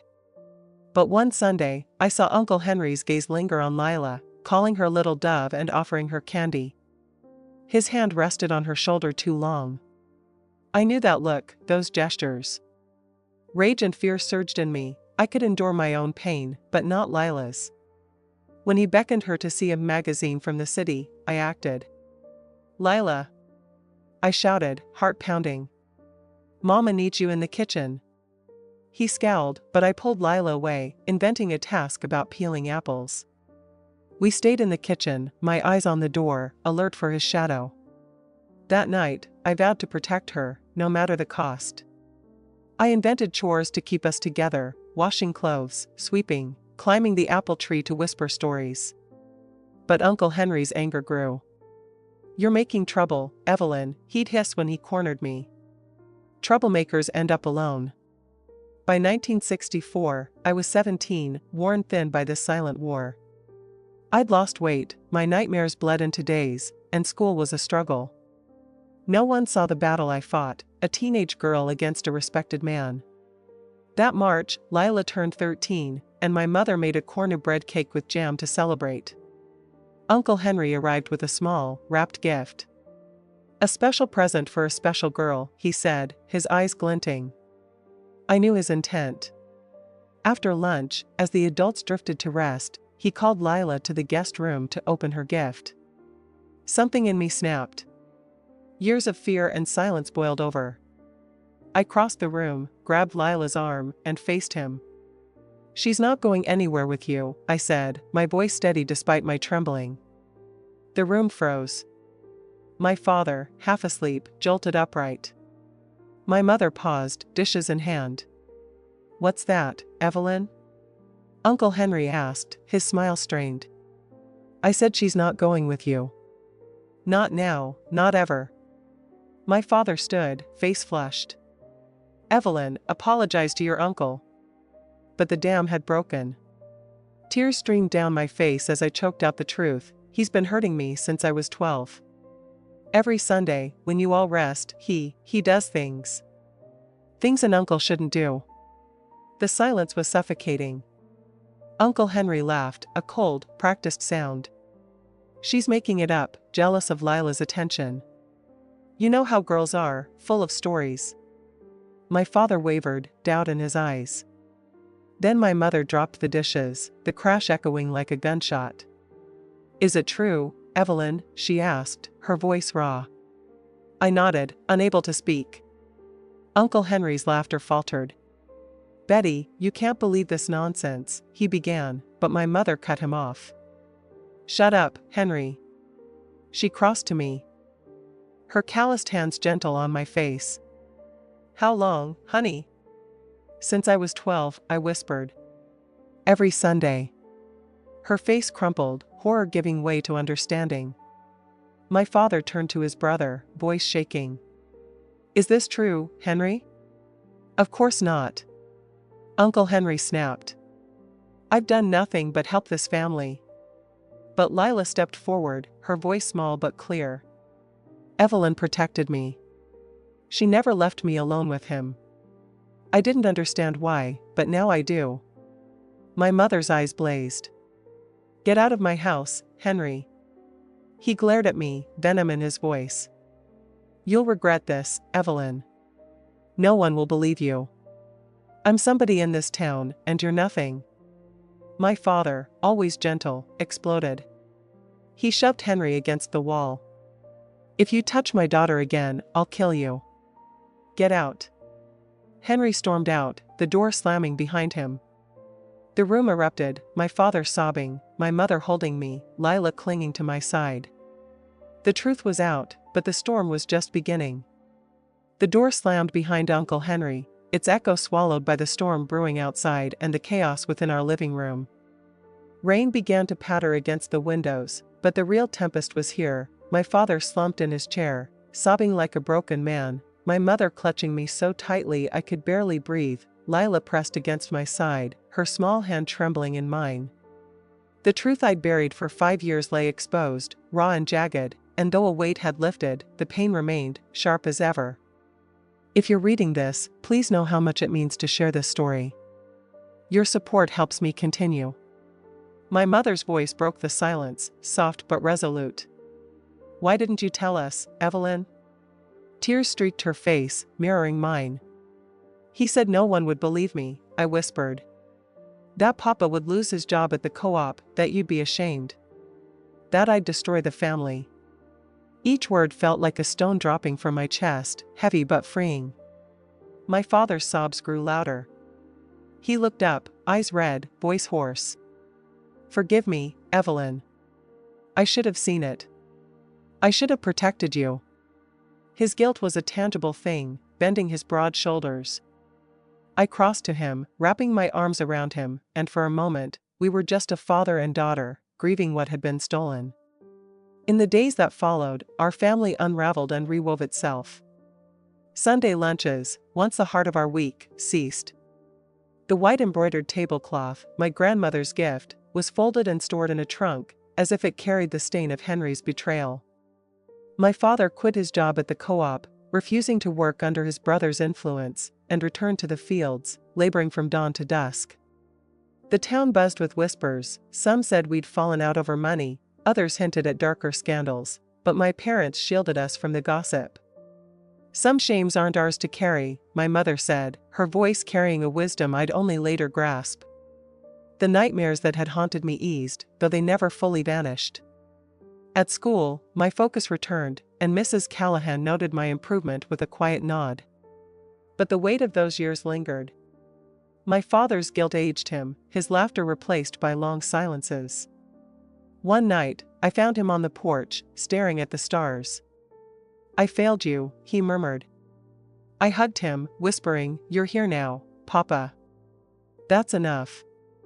My mother became my anchor. Defying the era's norms, she took me to a doctor in the next town, a kind man named Dr. Ellis. In his small office, she recounted my story, her voice steady despite her flushed cheeks. Dr. Ellis sighed, his eyes weary. You're not the first, Evelyn, nor the last. Silence is these men's greatest weapon. He called Henry's actions a crime, a word that shifted something in me. I wasn't a troubled girl or a family secret, I was a victim of something wrong, and the shame wasn't mine. That realization was a small, fierce light in the dark. By 1964, the world beyond our town was shifting. The radio spoke of the Civil Rights Act, of equality and justice, ideas that felt distant in our rural corner but stirred something in me. Times are changing, my father said one evening, his voice heavy with doubt. But change for who? For us. Change meant survival. With no co-op job, money was tight. My mother took in laundry and sold pies at the Sunday market, turning our sacred day into one of work. I began tutoring neighborhood children, charging a nickel or a basket of eggs. Teaching them to read sparked a purpose I hadn't known I craved. In 1965, an opportunity arose. The town school needed an assistant teacher, as Mrs. Callahan struggled with a growing class. You should apply, Evelyn, my mother urged. You're already teaching half the children around here. At 18, I hesitated. I'd barely finished elementary school, and the town's whispers, rumors of my disrespect or scandalous behavior, followed me. What if they judge me, Mama? I asked. She took my hands, her eyes fierce. The one who should be ashamed is the one who wronged you, not you. Hold your head high, Evelyn. Your past doesn't define you. Her words became my armor. I approached Mrs. Callahan, expecting skepticism, but she embraced me. I knew something was wrong back then, she confessed, her voice low. I was abused too, as a girl. That's why I never married. Her admission stunned me, revealing a hidden sisterhood of survivors. The next day, I began as her assistant, earning a small wage that eased our family's strain. The classroom became my refuge. The children, oblivious to my past, saw me as Teacher Evelyn, patient and kind. Each time a child scrawled their name for the first time, their grin healed a piece of me. In 1967, a federal program, VISTA, arrived, seeking teachers for adult literacy classes. Mrs. Callahan recommended me. Don't let your past steal your future, she said. At 20, I taught children by day and adults by night, guiding weathered farmers and maids to read by lamplight. Their determination fueled mine. One student, Mr. Carter, a 58-year-old carpenter, wanted to read the Bible before he died. His trembling hands formed shaky letters, but his resolve was iron. During a 4th of July celebration at school, he gifted me a hand-carved wooden box, etched with vines. For your important things, Teacher Evelyn, he said. Unlike Henry's tainted gifts, this was pure, born of gratitude. Tears stung my eyes as I thanked him, the box becoming a symbol of trust restored. In 1968, VISTA hired me officially, and I received a letter from the state inviting me to a teacher training course in Columbus, expenses paid. You're going, my father insisted, his voice firm despite my doubts. In January 1969, I boarded a bus to the city, fear and excitement mingling. The course, housed in a converted convent, introduced me to women like Clara, a bold Cincinnatian with short hair and radical ideas. She shared Paulo Freire's pedagogy of the oppressed, teaching me that education was about empowerment, not just literacy. We're training citizens, not just readers, she'd say, her voice hushed to avoid conservative ears. Those 6 months transformed me. I discovered a world beyond my town, a voice to share my ideas, and a purpose to channel my pain. When I returned in July 1969, my mother saw it immediately. There's light in your eyes again, Evelyn, she said. Armed with a teaching diploma and Freire's methods, I revolutionized our school. Reading circles, garden projects, and a student newspaper replaced rote learning. Some parents grumbled, she's teaching too much, but the children thrived, their confidence soaring. In 1971, a regional education supervisor visited, stunned by our students' progress. This is extraordinary, Teacher Evelyn, he said, inviting me to train other teachers. That night, under the stars, my mother squeezed my hand. You've turned something ugly into something beautiful. Her words crystallized my mission, silence enabled predators, and I'd fight it with education and advocacy. With Clara's help, I began discreet women's meetings, disguised as sewing circles. We discussed health and rights, but soon, women shared stories of abuse and violence. These safe spaces, held in the school's backroom, became lifelines. You gave me courage to leave my husband, one woman told me, her children safe because of my example. We faced backlash, called troublemakers or worse, but each life saved was worth it. In 1972, my mother's health faltered. At 52, her tireless body slowed, her hands shaking. Doctors found no clear cause, but I saw the toll of years of labor and unspoken pain. As my siblings moved away, our house grew quiet. One afternoon, I proposed a bold idea. Mama, what if we used the empty rooms for girls who need safety? Girls like I was. She paused, then smiled. Your father will grumble, but he'll come around. We opened our home to Lucy, a 14-year-old with bruises and haunted eyes, abused by her stepfather. Then came Abigail, sold to an older man, and Mary, pregnant by her uncle. Teacher Evelyn's house became a whispered haven. My father, initially resistant, softened, building bunk beds and teaching the girls to garden. We had little money, but love and shared healing sustained us. The pain doesn't vanish, I'd tell each girl, but you can build anew. In 1973, a social worker, Mrs. Ramsey, investigated complaints about our unauthorized shelter. For 3 days, she interviewed the girls and inspected our home. I feared she'd shut us down, but on the final day, she removed her glasses, eyes soft. This is irregular, but vital.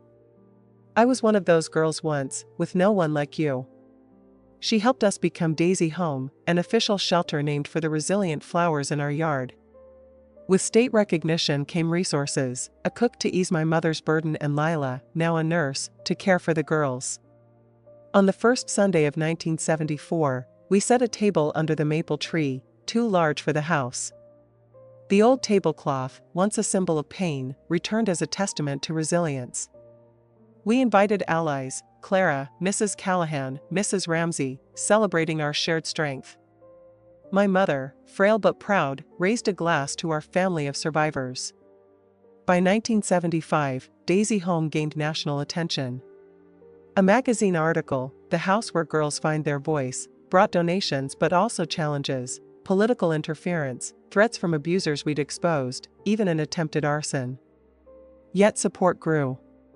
Women doctors, lawyers, and teachers volunteered, and in 1977, we opened Betty Library, named for my mother, who'd passed the previous year. Her final wish was that we continue until no girl needed refuge. Today, at 78, I live in the expanded Daisy Home, now with branches in 3 cities. We've sheltered over 2,000 girls, many becoming doctors, teachers, or advocates. Sundays remain our tradition, the table stretching across the yard, covered with tablecloths sewn by the girls. The old embroidered cloth hangs framed, a reminder of our roots. Looking back at the terrified girl I was, silenced by fear, I feel gratitude. I didn't choose the pain, but I chose what to do with it. I turned Sundays of horror into thousands of Sundays of hope. To every girl who arrives, broken but brave, I say, your story doesn't end in pain. You have pages left to write. When I see their eyes spark with possibility, their voices grow strong, I know every struggle was worth it. Silence, once my prison, is broken forever. As a girl's embroidery at our entrance reads, where one voice rises, 1,000 find courage. This is my story, not just of pain, but of resistance, love, and transformation. From a table of horror to one of hope, it lives on in every girl who finds not just refuge, but possibility. Share this story, and know you're part of its ripple. My name is Eleanor Mayfield, and at 88 years old, I sit here in my modest home in rural Georgia, ready to share a story that has been etched into the lines of my hands and the depths of my heart for over 7 decades. Each mark on my skin tells a tale that few would have the courage to hear to the end, but today, I will tell it all. Silence, I've learned, protects those who harm, never those who are harmed. I was born in 1937 in the small town of Willow Creek, Georgia, where life moved to the rhythm of the seasons and the hum of the railroad. In 1953, I was 16, a girl on the cusp of womanhood, when my world shifted irrevocably. My mother, Clara, passed away from pneumonia, a curable illness today but a death sentence then. Her absence left a void in our home, stripping away the warmth of her laughter and the gentle strum of her guitar. My father, Thomas, a quiet man who worked the railroad, retreated into his grief, leaving me to care for my younger brother, Samuel, who was just 7. "Ellie, why doesn't Mama come back?" Samuel would ask, his hazel eyes glistening with tears he tried to hide. "She's a star now, Sammy," I'd reply, brushing back his sandy curls, echoing the bedtime ritual our mother once performed. One of the brightest in the sky. We survived on my meager earnings from washing clothes, selling homemade fudge at the market, and bartering eggs from our chickens. At night, when Samuel slept, I'd bury my face in the pillow that still faintly smelled of Mama's lavender soap and weep, a girl drowning in responsibilities too heavy for her years. It was a humid October afternoon in 1953 when the train whistle sounded earlier than usual, signaling my father's return. Through the kitchen window, I saw him walking up the dirt path, not alone. A woman, prim in a vibrant floral dress, her auburn hair neatly pinned, walked beside him. Her red lipstick framed a smile that seemed too bright for Willow Creek's muted tones. "Eleanor, Samuel, come meet Margaret," my father said, his voice steady but devoid of warmth. "She's going to be your new mother." I froze in the doorway, nodding mutely. Samuel clung to my skirt, peering at the stranger. Margaret approached, her jasmine perfume overwhelming, and touched my cheek. "I've always wanted a daughter," she said, her voice honeyed but her eyes sharp, like a hawk sizing up its prey. I couldn't shake the unease that settled in my chest, a warning I didn't yet understand. The first weeks with Margaret were deceptively idyllic. New curtains brightened our home, the scent of fresh cornbread filled the air, and wildflowers adorned the table on Sundays.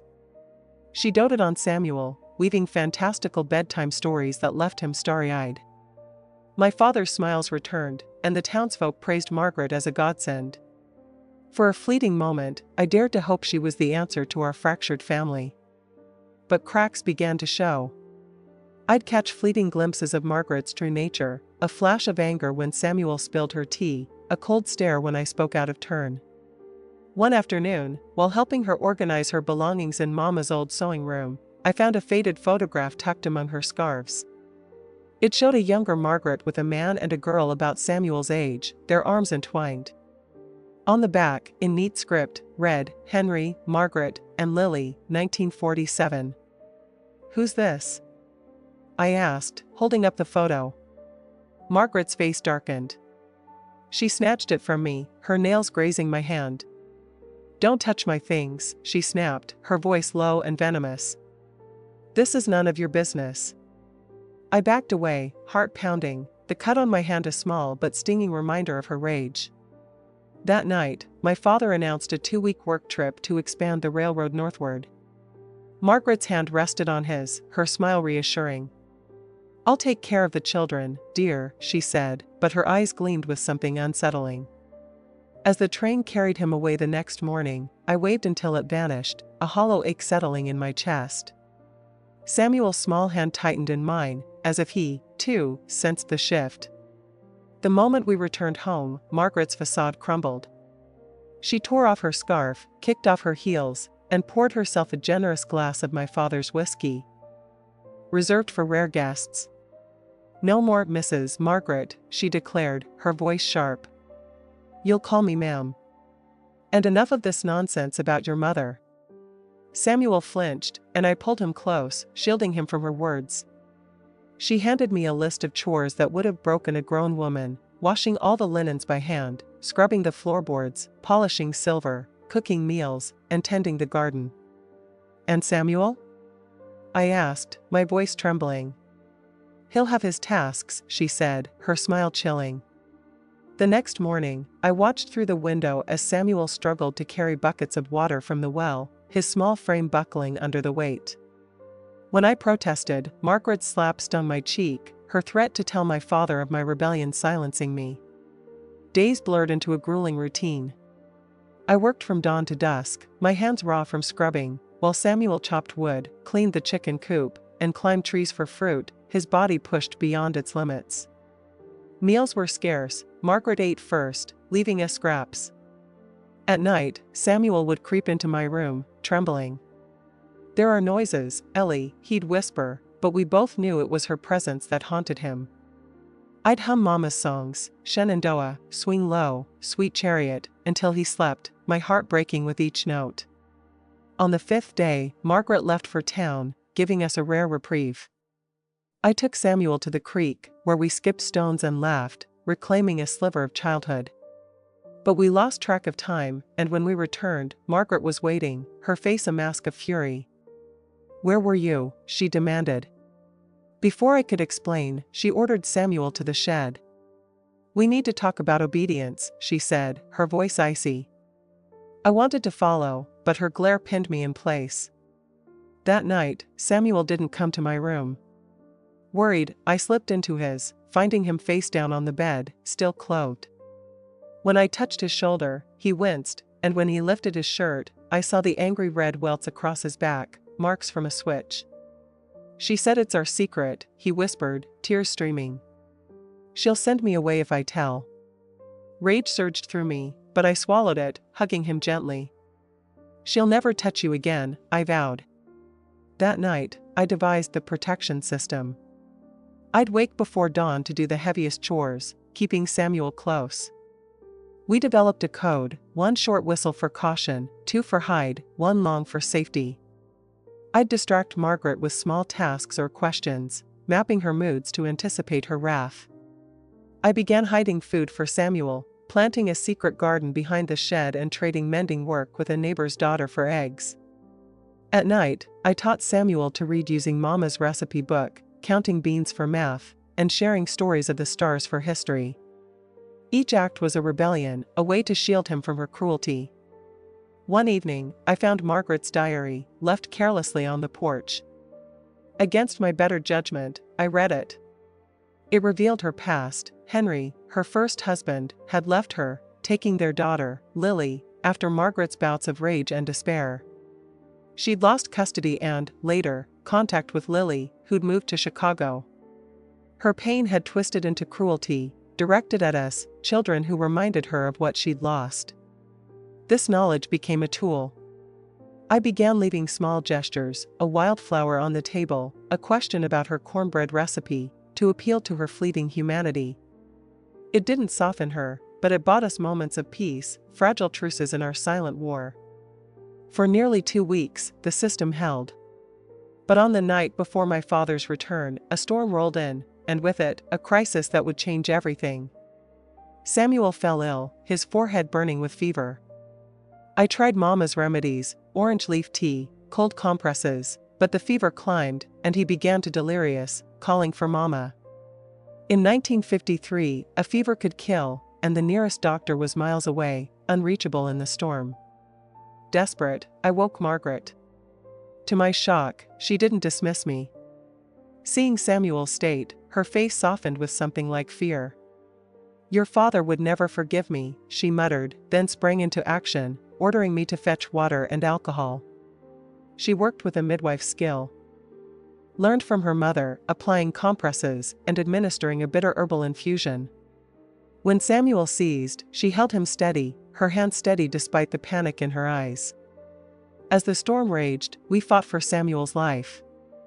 In the quiet hours, Margaret spoke of Lily, her voice breaking. "She had fevers like this," she whispered. "I couldn't save her from being taken." Tears glistened on her cheeks, and for the first time, I saw the woman beneath the monster, a mother broken by loss. By dawn, Samuel's fever broke. He slept, his breathing steady. Margaret stood, exhausted, and met my gaze. "Go rest," she said softly. "I'll handle breakfast." As the train whistle sounded, signaling my father's return, I sat by Samuel, his small hand in mine. He stirred, whispering, "Mama said it'd be okay." I nodded, tears falling, knowing we'd survived more than the fever. That night had shifted something fundamental. The scars Margaret inflicted remained, but we'd glimpsed her humanity, and she, perhaps, ours. The train's whistle grew louder, and with it came the promise of my father's presence, but also the uncertainty of what lay ahead. Our story was far from over, and the marks on my hands, like the ones on my heart, were only beginning to tell their tale. The train's whistle pierced the morning air, a sound that carried both relief and trepidation. From the porch of our Willow Creek home, I watched my father, Thomas, step off the platform, his worn leather suitcase swinging lightly in his hand. His face broke into a rare smile, the kind I hadn't seen since before Mama's death. Margaret, dressed in her impeccable floral dress, her auburn hair pinned neatly, greeted him with a warmth that belied the storm we'd endured. "Where's my Sammy?" "Where's Ellie?" he called, his voice bright as they approached the house. "Samuel's resting," Margaret replied smoothly, her tone laced with concern.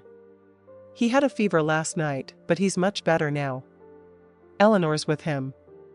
Her words were true, yet they omitted the weight of the past 2 weeks, the cruelty, the fear, the silent battle Samuel and I had fought.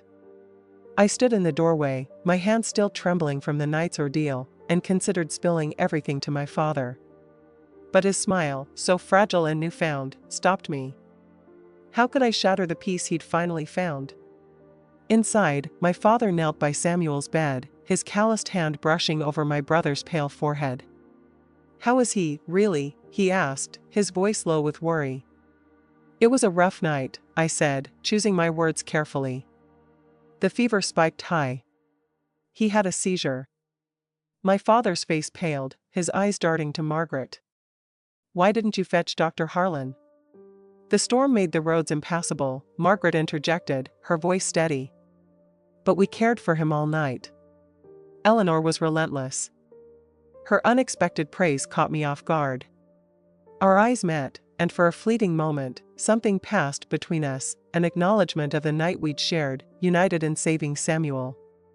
It wasn't forgiveness, but it was a crack in the wall that had divided us. The days that followed settled into an uneasy normalcy. Margaret's physical punishments ceased, though her sharp tongue and controlling nature remained. My father, perhaps sensing a shift, insisted Samuel return to school in town, and I was allowed to work part-time at Mr. Carver's general store, a reprieve from the tension at home.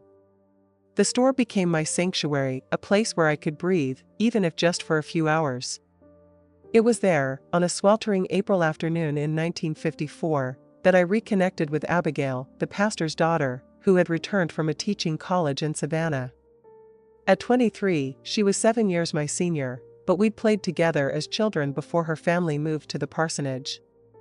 "Eleanor Mayfield, look at you, all grown," she exclaimed, pulling me into a warm embrace. We talked for an hour, her kind eyes drawing out my guarded heart. When she asked about Margaret, I hesitated, but her gentle insistence, "Church walls keep secrets, Ellie," opened the floodgates. The next day, in the quiet of the sacristy after Mass, I poured out everything, the impossible chores, Samuel's welts, the protection system I'd crafted, and the night of the fever that revealed Margaret's buried pain. Abigail listened without judgment, her hand steady on mine. "What you did for Samuel was extraordinary," she said when I finished. "But secrets like these don't stay buried forever. Trust your heart about when to speak." Her words lingered, but the truth emerged in a way I never anticipated. 3 weeks later, as I returned from the store, I found Margaret kneeling by my secret garden behind the shed.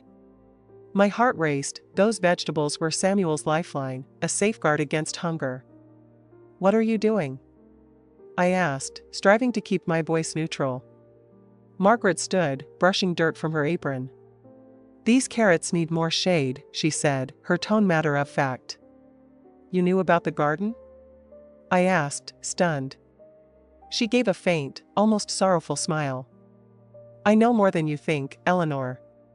A heavy silence hung between us, the breeze rustling the tender leaves. Then, unexpectedly, she spoke again. "I got a letter today. From Henry, my ex-husband. Lily, my daughter, she died last month. Scarlet fever. She was Samuel's age."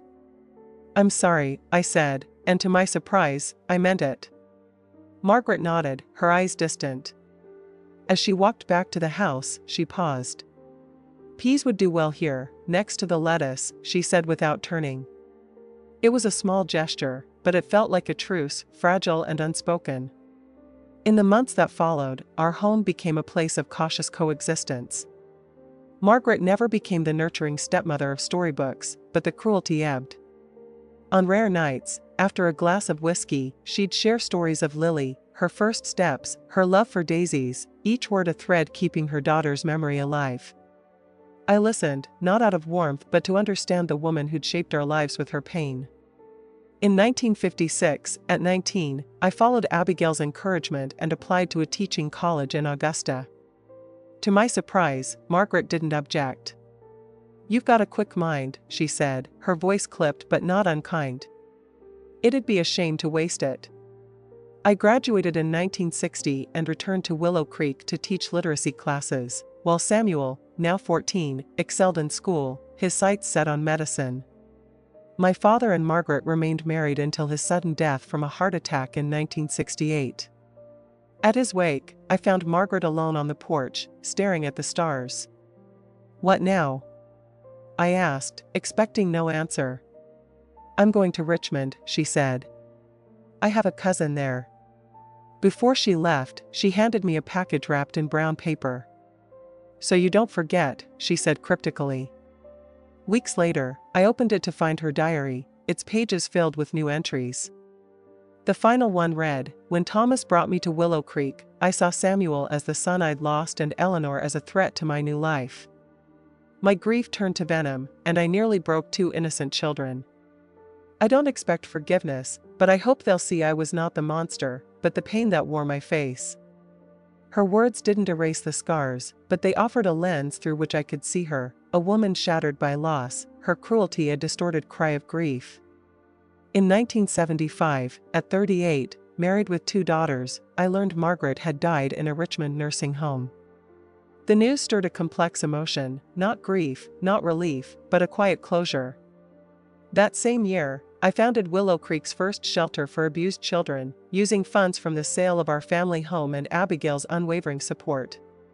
Samuel, now a pediatrician in Atlanta, volunteered monthly, tending to the children with a gentleness born of his own survival.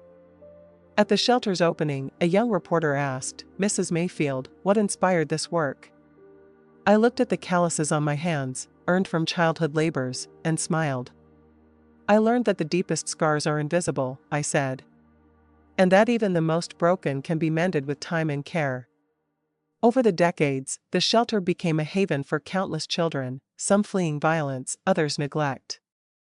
In each, I saw echoes of Samuel, trembling in the shed, or myself, plotting to protect him.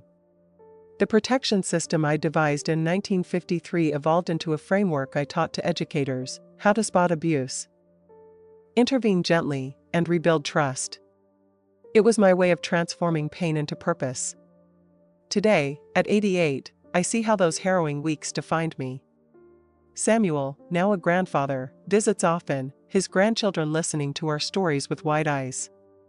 "You saved me twice," he tells me, "once during the fever, and every day you kept her from breaking me." His words are a balm to wounds long healed. The scars on my hands remain, each a chapter of survival, resilience, and redemption. Margaret, too, lingers in my memory, not as a villain, but as a reminder that hurt people hurt others, and healing comes from understanding, not hatred. The girl who once cowered under her stepmother's shadow now stands tall, her pain a beacon for others. If my story resonates with you, know this: no matter how dark the night, dawn will break. Your scars, visible or not, can become your strength, your purpose. Share this tale with someone who needs hope, for in sharing, we heal. My heart is lighter for telling it, and I hope yours is, too, for hearing it. The world has 2 kinds of mothers: those who carry their children in their wombs and those who, like me, open their hearts to a child no one else wanted, raising them as their own. But love, my dear, doesn't always mend every wound. Sometimes, it's that very love that blinds us, that nearly costs us everything. My name is Evelyn Harper, though everyone in Willow Bend, Ohio, calls me Miss Evie, or the woman who took in the boy from the foster home. I'm 76 now, and each line on my face carries a story, some of joy, others of pain so deep that even time can't erase it. I still live in my old house on the edge of Sycamore Lane, its weathered walls standing defiant against the years. From my porch, I can see the winding Clearwater River, slicing through town like a silver thread. That river has witnessed everything: the laughter, the tears, and the day in 1992 that shattered my family forever. That was when I believed love could heal any child, even one carrying scars too deep for any heart to bear. Willow Bend is a small town, the kind where time seems to linger.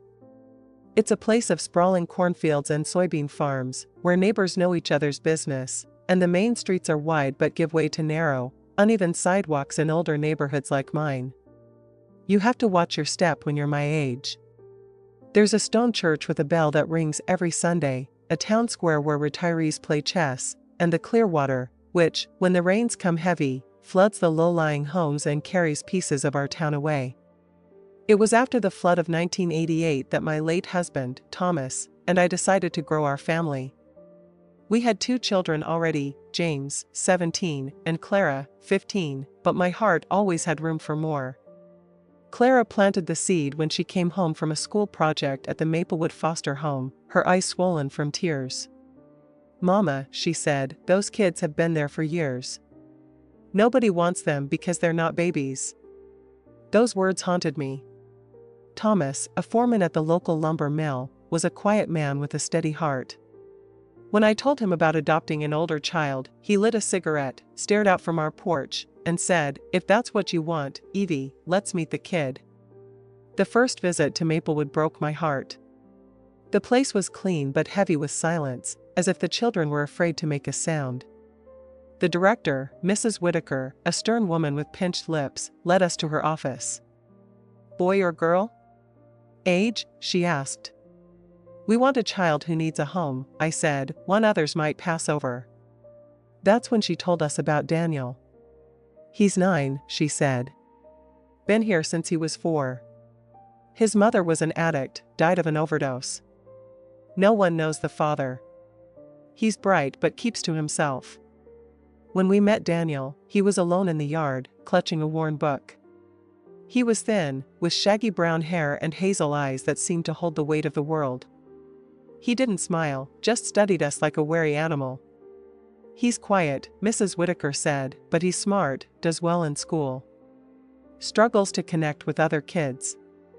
My heart had already decided, this boy needed me. Thomas squeezed my hand, and I knew he felt it too. The adoption process was grueling, interviews, home visits, stacks of paperwork, but I was resolute. 4 months later, Daniel arrived with a small duffel bag, a few clothes, a dog-eared book, and a chipped toy truck. He was so quiet at first, I sometimes forgot he was there. He shared a room with James, who wasn't thrilled about it, but I promised it was temporary until we fixed the spare room. At meals, Daniel ate with his eyes fixed on his plate, as if guarding his food. I tried to reach him slowly, cooking his favorite, macaroni with cheese sauce, buying books, sitting near him while he watched TV. He flinched when I got too close, like he was bracing for a blow. It hurt to see that fear in him. The first time he smiled was a month later, when I baked a cake to mark his arrival. "1 month with our Daniel," I said, lighting a candle. His eyes widened, and a shy smile flickered across his face.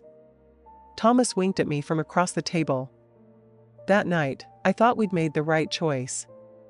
Daniel started school. But it wasn't easy. He came home with torn books, bruises, scraped knees. "What happened?" I'd ask. "Nothing," he'd mutter, eyes down. His teacher, Miss Larson, told me the other kids taunted him, calling him foster trash. "He doesn't fight back," she said, worried. "He just takes it." Over time, things shifted, but not as I'd hoped. Daniel stayed quiet at home, but school reports changed. He had outbursts, crying over a lost pencil, staring blankly for minutes. I tried talking to him, but he was a locked door. Thomas grew frustrated. "He needs discipline, Evie. You're too soft on him." But how could I be hard on a boy with such haunted eyes? I just wanted him to feel safe. If you're finding this story resonates, my dear, consider supporting our little community of storytellers. A kind word or a moment to share this tale means the world to an old woman like me. Now, let's continue, for there's much more to tell. When Daniel had been with us nearly a year, he came home late one evening, his jacket torn, a cut on his lip. "My God, what happened?" I asked, reaching for him. For the first time, he snapped. He flung his bag down, book spilling across the floor. "They said you only took me for the foster money," he shouted. "That no one wants a kid like me." I was stunned, watching this boy, usually so guarded, unravel. Without thinking, I pulled him into a hug. He stiffened, then melted, sobbing into my shoulder, a raw, aching cry that tore at my soul. "You're my son," I whispered. "My son, Daniel Harper. No money, just love." That night felt like a breakthrough. He started talking more, sharing bits about school, even joining Thomas to tinker in the garage. I thought we'd turned a corner. But love can blind us, my dear. When Daniel turned 11, I noticed odd things. Items went missing, kitchen scissors found under his bed, my mother's locket gone for days, then back in its box. Once, I found my old diary in his room. "Why'd you take this?" I asked. He shrugged, eyes cold. "Didn't. Someone put it there." Thomas was less patient. "Don't lie, boy. Own up." Daniel's glare was sharp, too old for a child, and he stormed off, slamming his door. He started spending hours alone, playing video games Thomas bought for his 12th birthday. I once caught a glimpse of one, blood and violence flashing on the screen. "What's that?" I asked. "Just a game," he said, shutting it off. Thomas brushed it off as boy stuff, but it unsettled me. Then came the day the school called. Daniel had skipped classes for 3 days, though he left each morning in his uniform. When I confronted him, he lied, then admitted to avoiding bullies. "Why didn't you tell me?" I pleaded. "You wouldn't get it," he yelled. "You think everyone's good like you. The world's not like that." Thomas overheard and nearly struck him, but I stopped him. "Hitting won't fix this." Daniel fled, returning at dawn, clothes filthy, eyes wild. I found cigarettes in his pocket while doing laundry and wept. What was happening to my boy? Thomas wanted stricter rules. I wanted to understand him. A counselor at the community center said Daniel's anger stemmed from abandonment, testing us to see if we'd leave him too. I vowed to be patient, to prove we were his family. But adolescence brought more changes: new clothes, gelled hair, and, under his mattress, magazines that made my stomach turn. They weren't typical teenage fare, they were graphic, disturbing. Thomas dismissed it, but I couldn't. Then I caught Daniel staring at me, long, unsettling looks that felt wrong. I told myself it was my imagination, but deep down, I knew better. One day, I walked into the bathroom without knocking and found him holding a photo of me from my youth, taken from the living room frame. He dropped it, the glass shattering. "What are you doing?" I asked, heart pounding. "Just like the picture," he mumbled, shoving past me. A chill ran through me. This wasn't right. By 14, Daniel was rarely home, returning late smelling of smoke, his eyes vacant. Thomas and I fought constantly. He wanted to send Daniel back to foster care. I refused. "He's our son," I insisted. "We don't give up on family." But money started vanishing, $20 from Thomas's wallet, $80 from my purse, then $300 from my sister's savings I kept for her. I confronted Daniel, now 15, tall and defiant. "Did you take it?" I asked. He smirked, chillingly. "What if I did? What'll you do?" His words cut deep. "I'm not your son. You just wanted a project to feel good about." I collapsed, sobbing, as he walked away. Thomas suggested a treatment facility, but I couldn't bear it. "He's just lost," I said. "It'll pass." But Thomas saw something I refused to. "There's something broken in him, Evie. Something we can't fix." I ignored him, clinging to hope. Then, in the winter of 1994, I saw Daniel injecting something in his room. I froze, clothes tumbling from my hands. He screamed at me to leave, and I ran, locking myself in my room until Thomas came home. Daniel was gone by then, and Thomas was firm: "He needs rehab." I denied it, but deep down, I knew he was right. Daniel returned 2 days later, gaunt and trembling. Thomas sat him down, tears in his eyes. "Look what you're doing to your mother," he said. Daniel's gaze flickered with guilt, but he whispered, "You don't know me." "Nobody does." We begged him to explain, but he laughed coldly. "This isn't a family. You wanted a kid to replace James and Clara. I needed a place to crash." He stormed out, and we decided he needed treatment, even against his will. But he vanished for 2 weeks. When he returned, he was a ghost, cut, feverish, collapsing in my arms.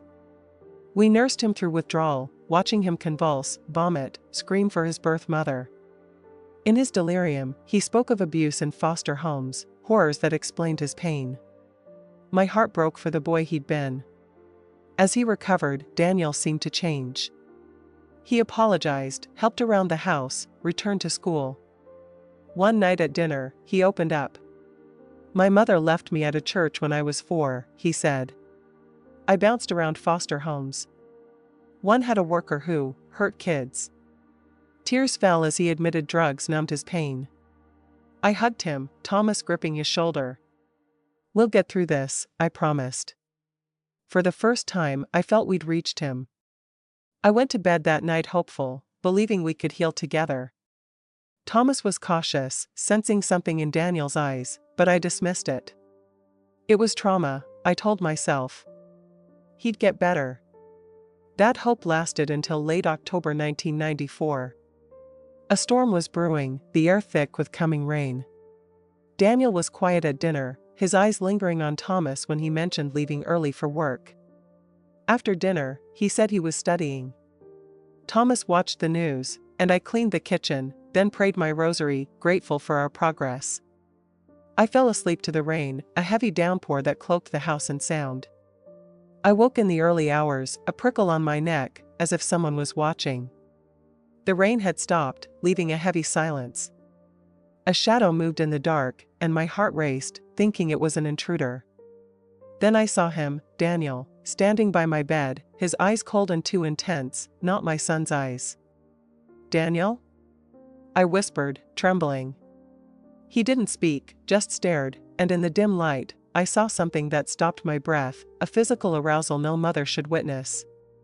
Fear choked me as I tried to sit up, but he pressed a hand over my mouth, his voice a low hiss, "Don't wake Thomas. I don't want to hurt him." Terror seized me. This was my son, the boy I'd loved for 6 years, now a stranger pinning me down.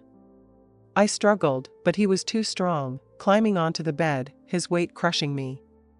"I've always wanted this," he whispered, words that burned like acid. I clawed at him, tears streaming, desperate to wake Thomas. For a moment, his eyes flickered, as if he might stop, but the darkness returned, and he yanked at the sheet. Then Thomas woke, his voice thick with horror. "What the hell is this?" Daniel froze, but didn't move. "Get off her!" Thomas roared, tackling him to the floor. They fought, the lamp crashing, glass shattering. "Call the police!" Thomas yelled, pinning Daniel's arms. I couldn't move, frozen by the nightmare unfolding. Daniel broke free, grabbing the broken lamp and striking Thomas's head. Blood trickled down Thomas's face as he slumped, stunned. Daniel stood, smiling, a cruel, inhuman smile. "See what you made me do," he said. "If you'd stayed quiet, this wouldn't have happened." Instinct surged. I bolted from the bed, dodging Daniel, and ran, screaming for help. He chased me, stumbling in the dark, but I reached the door, fumbling with the lock, and stumbled into the street, barefoot in my nightgown. Neighbors emerged, Mr. Callahan, Mrs. Reed, drawn by my cries. Mr. Callahan and his son rushed into the house, but Daniel had fled over the back fence. Thomas sat on the couch, bloodied but alive, his eyes hollow. The police arrived, Sheriff Dawson, a family friend, struggling to believe my story. "Daniel? That shy kid?" he asked. I couldn't speak the truth aloud, couldn't name the horror. They searched for Daniel, but he was gone. Thomas needed stitches, and we returned to a home in ruins, broken furniture, bloodstains, a family shattered. I couldn't sleep, jumping at every sound, fearing Daniel's return. Thomas checked locks obsessively, his strength eroded by guilt. 3 days later, Sheriff Dawson called. They'd found Daniel in an abandoned shed by the river, overdosed, barely alive. He tried to end it, the sheriff said. He's in the hospital, then heading to a psychiatric facility in Dayton. Despite everything, my heart ached for him, the boy I'd sworn to save. We visited him in the hospital. He was sedated, handcuffed, unrecognizable. I held his cold hand, whispering, "Why, son?" No answer came. At the psychiatric hospital, a doctor explained, schizophrenia, antisocial traits, worsened by drugs. He likely had these issues when you adopted him, he said. They surfaced over time. Daniel barely acknowledged us, his voice flat. Too late now, isn't it? I clung to hope, but his words rang true. When I'm better, what then? Back home? After what I did? I had no answer. The scars were too deep. That was the last time I saw Daniel. He was moved to a secure facility in Cleveland for the criminally insane, his stay indefinite. Thomas and I returned to a hollow life, our home a mausoleum of memories. Thomas began drinking, haunted by guilt. I should have protected you, he'd say. I had nightmares, waking in panic, tormented by one question: how did we miss it? Were we so desperate to save him that we ignored the warnings? Today, on my porch, watching the clear water flow, I see it clearer. Time doesn't heal, but it teaches. Thomas died in 2003, his heart giving out, burdened by grief. James and Clara supported us, but carried their own guilt for being absent. Daniel remains institutionalized, stable but never free. I haven't visited since, unable to face that night again. Yet I ache for the 9-year-old boy who clutched his book, who was, for a moment, my son. Love doesn't fix everything, my dear. Some wounds need more than a mother's heart. If you see signs, empty stares, lies, cruelty, don't ignore them. Trust your instincts.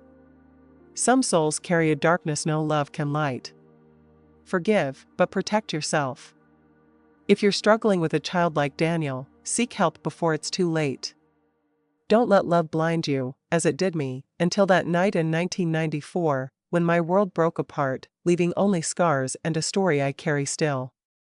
The aftermath of that night in October 1994 left our home in Willow Bend, Ohio, feeling like a shell of what it once was. The broken furniture was repaired, the bloodstains scrubbed from the carpet, but the wounds in our hearts, mine, Thomas's, and those of our family, remained raw. My name is Evelyn Harper, known to most as Miss Evie, and I'm 76 now, sitting on my porch overlooking the Clearwater River. Its steady flow reminds me that life moves on, even when we feel stuck in the pain of the past. More than 30 years have passed since that night when Daniel, the boy we adopted with such hope, turned our world upside down. I've shared the first part of this story, the love, the warning signs, the terror, but there's more to tell. The years that followed taught me lessons I never wanted to learn, and they brought a kind of peace I never thought possible. Let me take you through the rest, my dear, and share the final chapter of this journey. After Daniel was taken to the psychiatric hospital in Cleveland, Emily, in 1998, and Clara married a kind doctor named Mark. Their visits brought light to our home, but Thomas's health was fading. The drinking, the stress, the guilt, it wore him down. In 2003, he collapsed at the mill, a heart attack stealing him from me. I buried him under the oak tree at Willow Bend Cemetery, his grave overlooking the river he loved. At the funeral, Clara held my hand, whispering, "You're stronger than you know, Mama." But I didn't feel strong.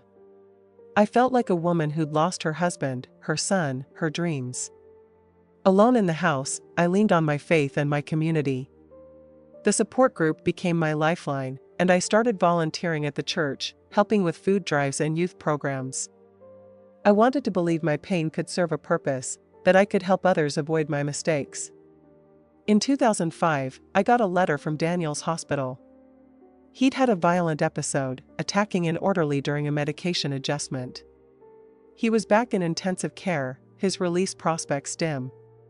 I wept, not for the man he'd become, but for the child he'd been, trapped by a mind that betrayed him. Life brought moments of joy, too. Emily, my granddaughter, grew into a bright, curious girl, and Clara had a son, Nathan, in 2007.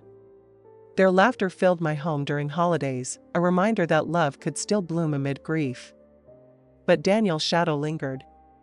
In 2008, another evaluation deemed him unfit for release after he assaulted a therapist. The social worker's voice was gentle but firm. "He's not safe, Mrs. Harper. Maybe he never will be." I stopped writing to him after that, each letter feeling like a plea to avoid. I kept his old book, The Adventures of Tom Sawyer, on my shelf, its pages yellowed, a relic of the boy I'd lost. In 2010, I joined a regional network of parents with troubled children, speaking at community centers about mental health and addiction. I shared Daniel's story, not to shame him, but to warn others. Trust your instincts, I'd say. Love isn't enough. Get help early. People listened, some with tears, others with nods of recognition. It gave my pain meaning, a way to honor the boy Daniel might have been. The clear water kept flowing, the town kept growing, and I kept living, one day at a time. By 2015, I was slowing down, my knees aching, my hands stiff from years of gardening. Clara and James urged me to move to Pittsburgh or Columbus, but I stayed in Willow Bend. This was my refuge. The support group dwindled as members passed or moved away, but I kept hosting it, even if only one or two showed up. In 2020, I got a final letter about Daniel. He was 41, still in Cleveland, heavily medicated. He'd started painting, the letter said, creating dark, chaotic works that therapists called therapeutic. I tried to picture him, brush in hand, but all I saw was the boy with the duffel bag, stepping into our home. Now, in 2025, I'm 76, and the world feels both vast and small. The clear water still runs, the church bell still rings, and I still sit on my porch, watching life unfold. I've learned to live with the scars Daniel left, to carry the love and the pain together. I don't hate him, I pity him, a soul born with a darkness no one could lift. I forgave him long ago, not for his sake, but for mine, to free myself from the weight of that night. My grandchildren, Emily and Nathan, are my joy, their voices a balm to old wounds. Clara and James visit when they can, and we talk of Thomas, of the good times, of the family we built despite it all. Last month, I made a decision. I drove to Cleveland, my first visit in decades. The hospital hadn't changed much, same peeling paint, same heavy air. Daniel, now 46, sat in a common room, staring at a canvas streaked with red and black. He was gaunt, his hair graying, his eyes dulled by years of medication. "Daniel?" I said, my voice trembling. He looked up, and for a moment, I saw recognition, a spark of the boy I'd known. "Mom," he whispered, then looked away. We didn't speak much. I told him about Emily and Nathan, about the river, about Thomas's oak tree. He listened, nodding, his hands fidgeting. Before I left, I placed The Adventures of Tom Sawyer on the table. "You loved this once," I said. He touched it, his fingers tracing the cover, but said nothing. Driving home, I felt a weight lift. I'd seen him, not to reconcile, but to close a chapter. Daniel would never leave that place, and I'd never fully understand why he became what he did. But I'd done all I could. Back in Willow Bend, I sat on my porch, the river glinting under the sun. I thought of the lessons I'd learned. Love isn't a cure-all, signs must be heeded, instincts are truth, some souls are broken beyond repair, forgiveness is for the forgiver. I thought of the mothers I'd met, their stories mirroring mine, and I felt a quiet strength.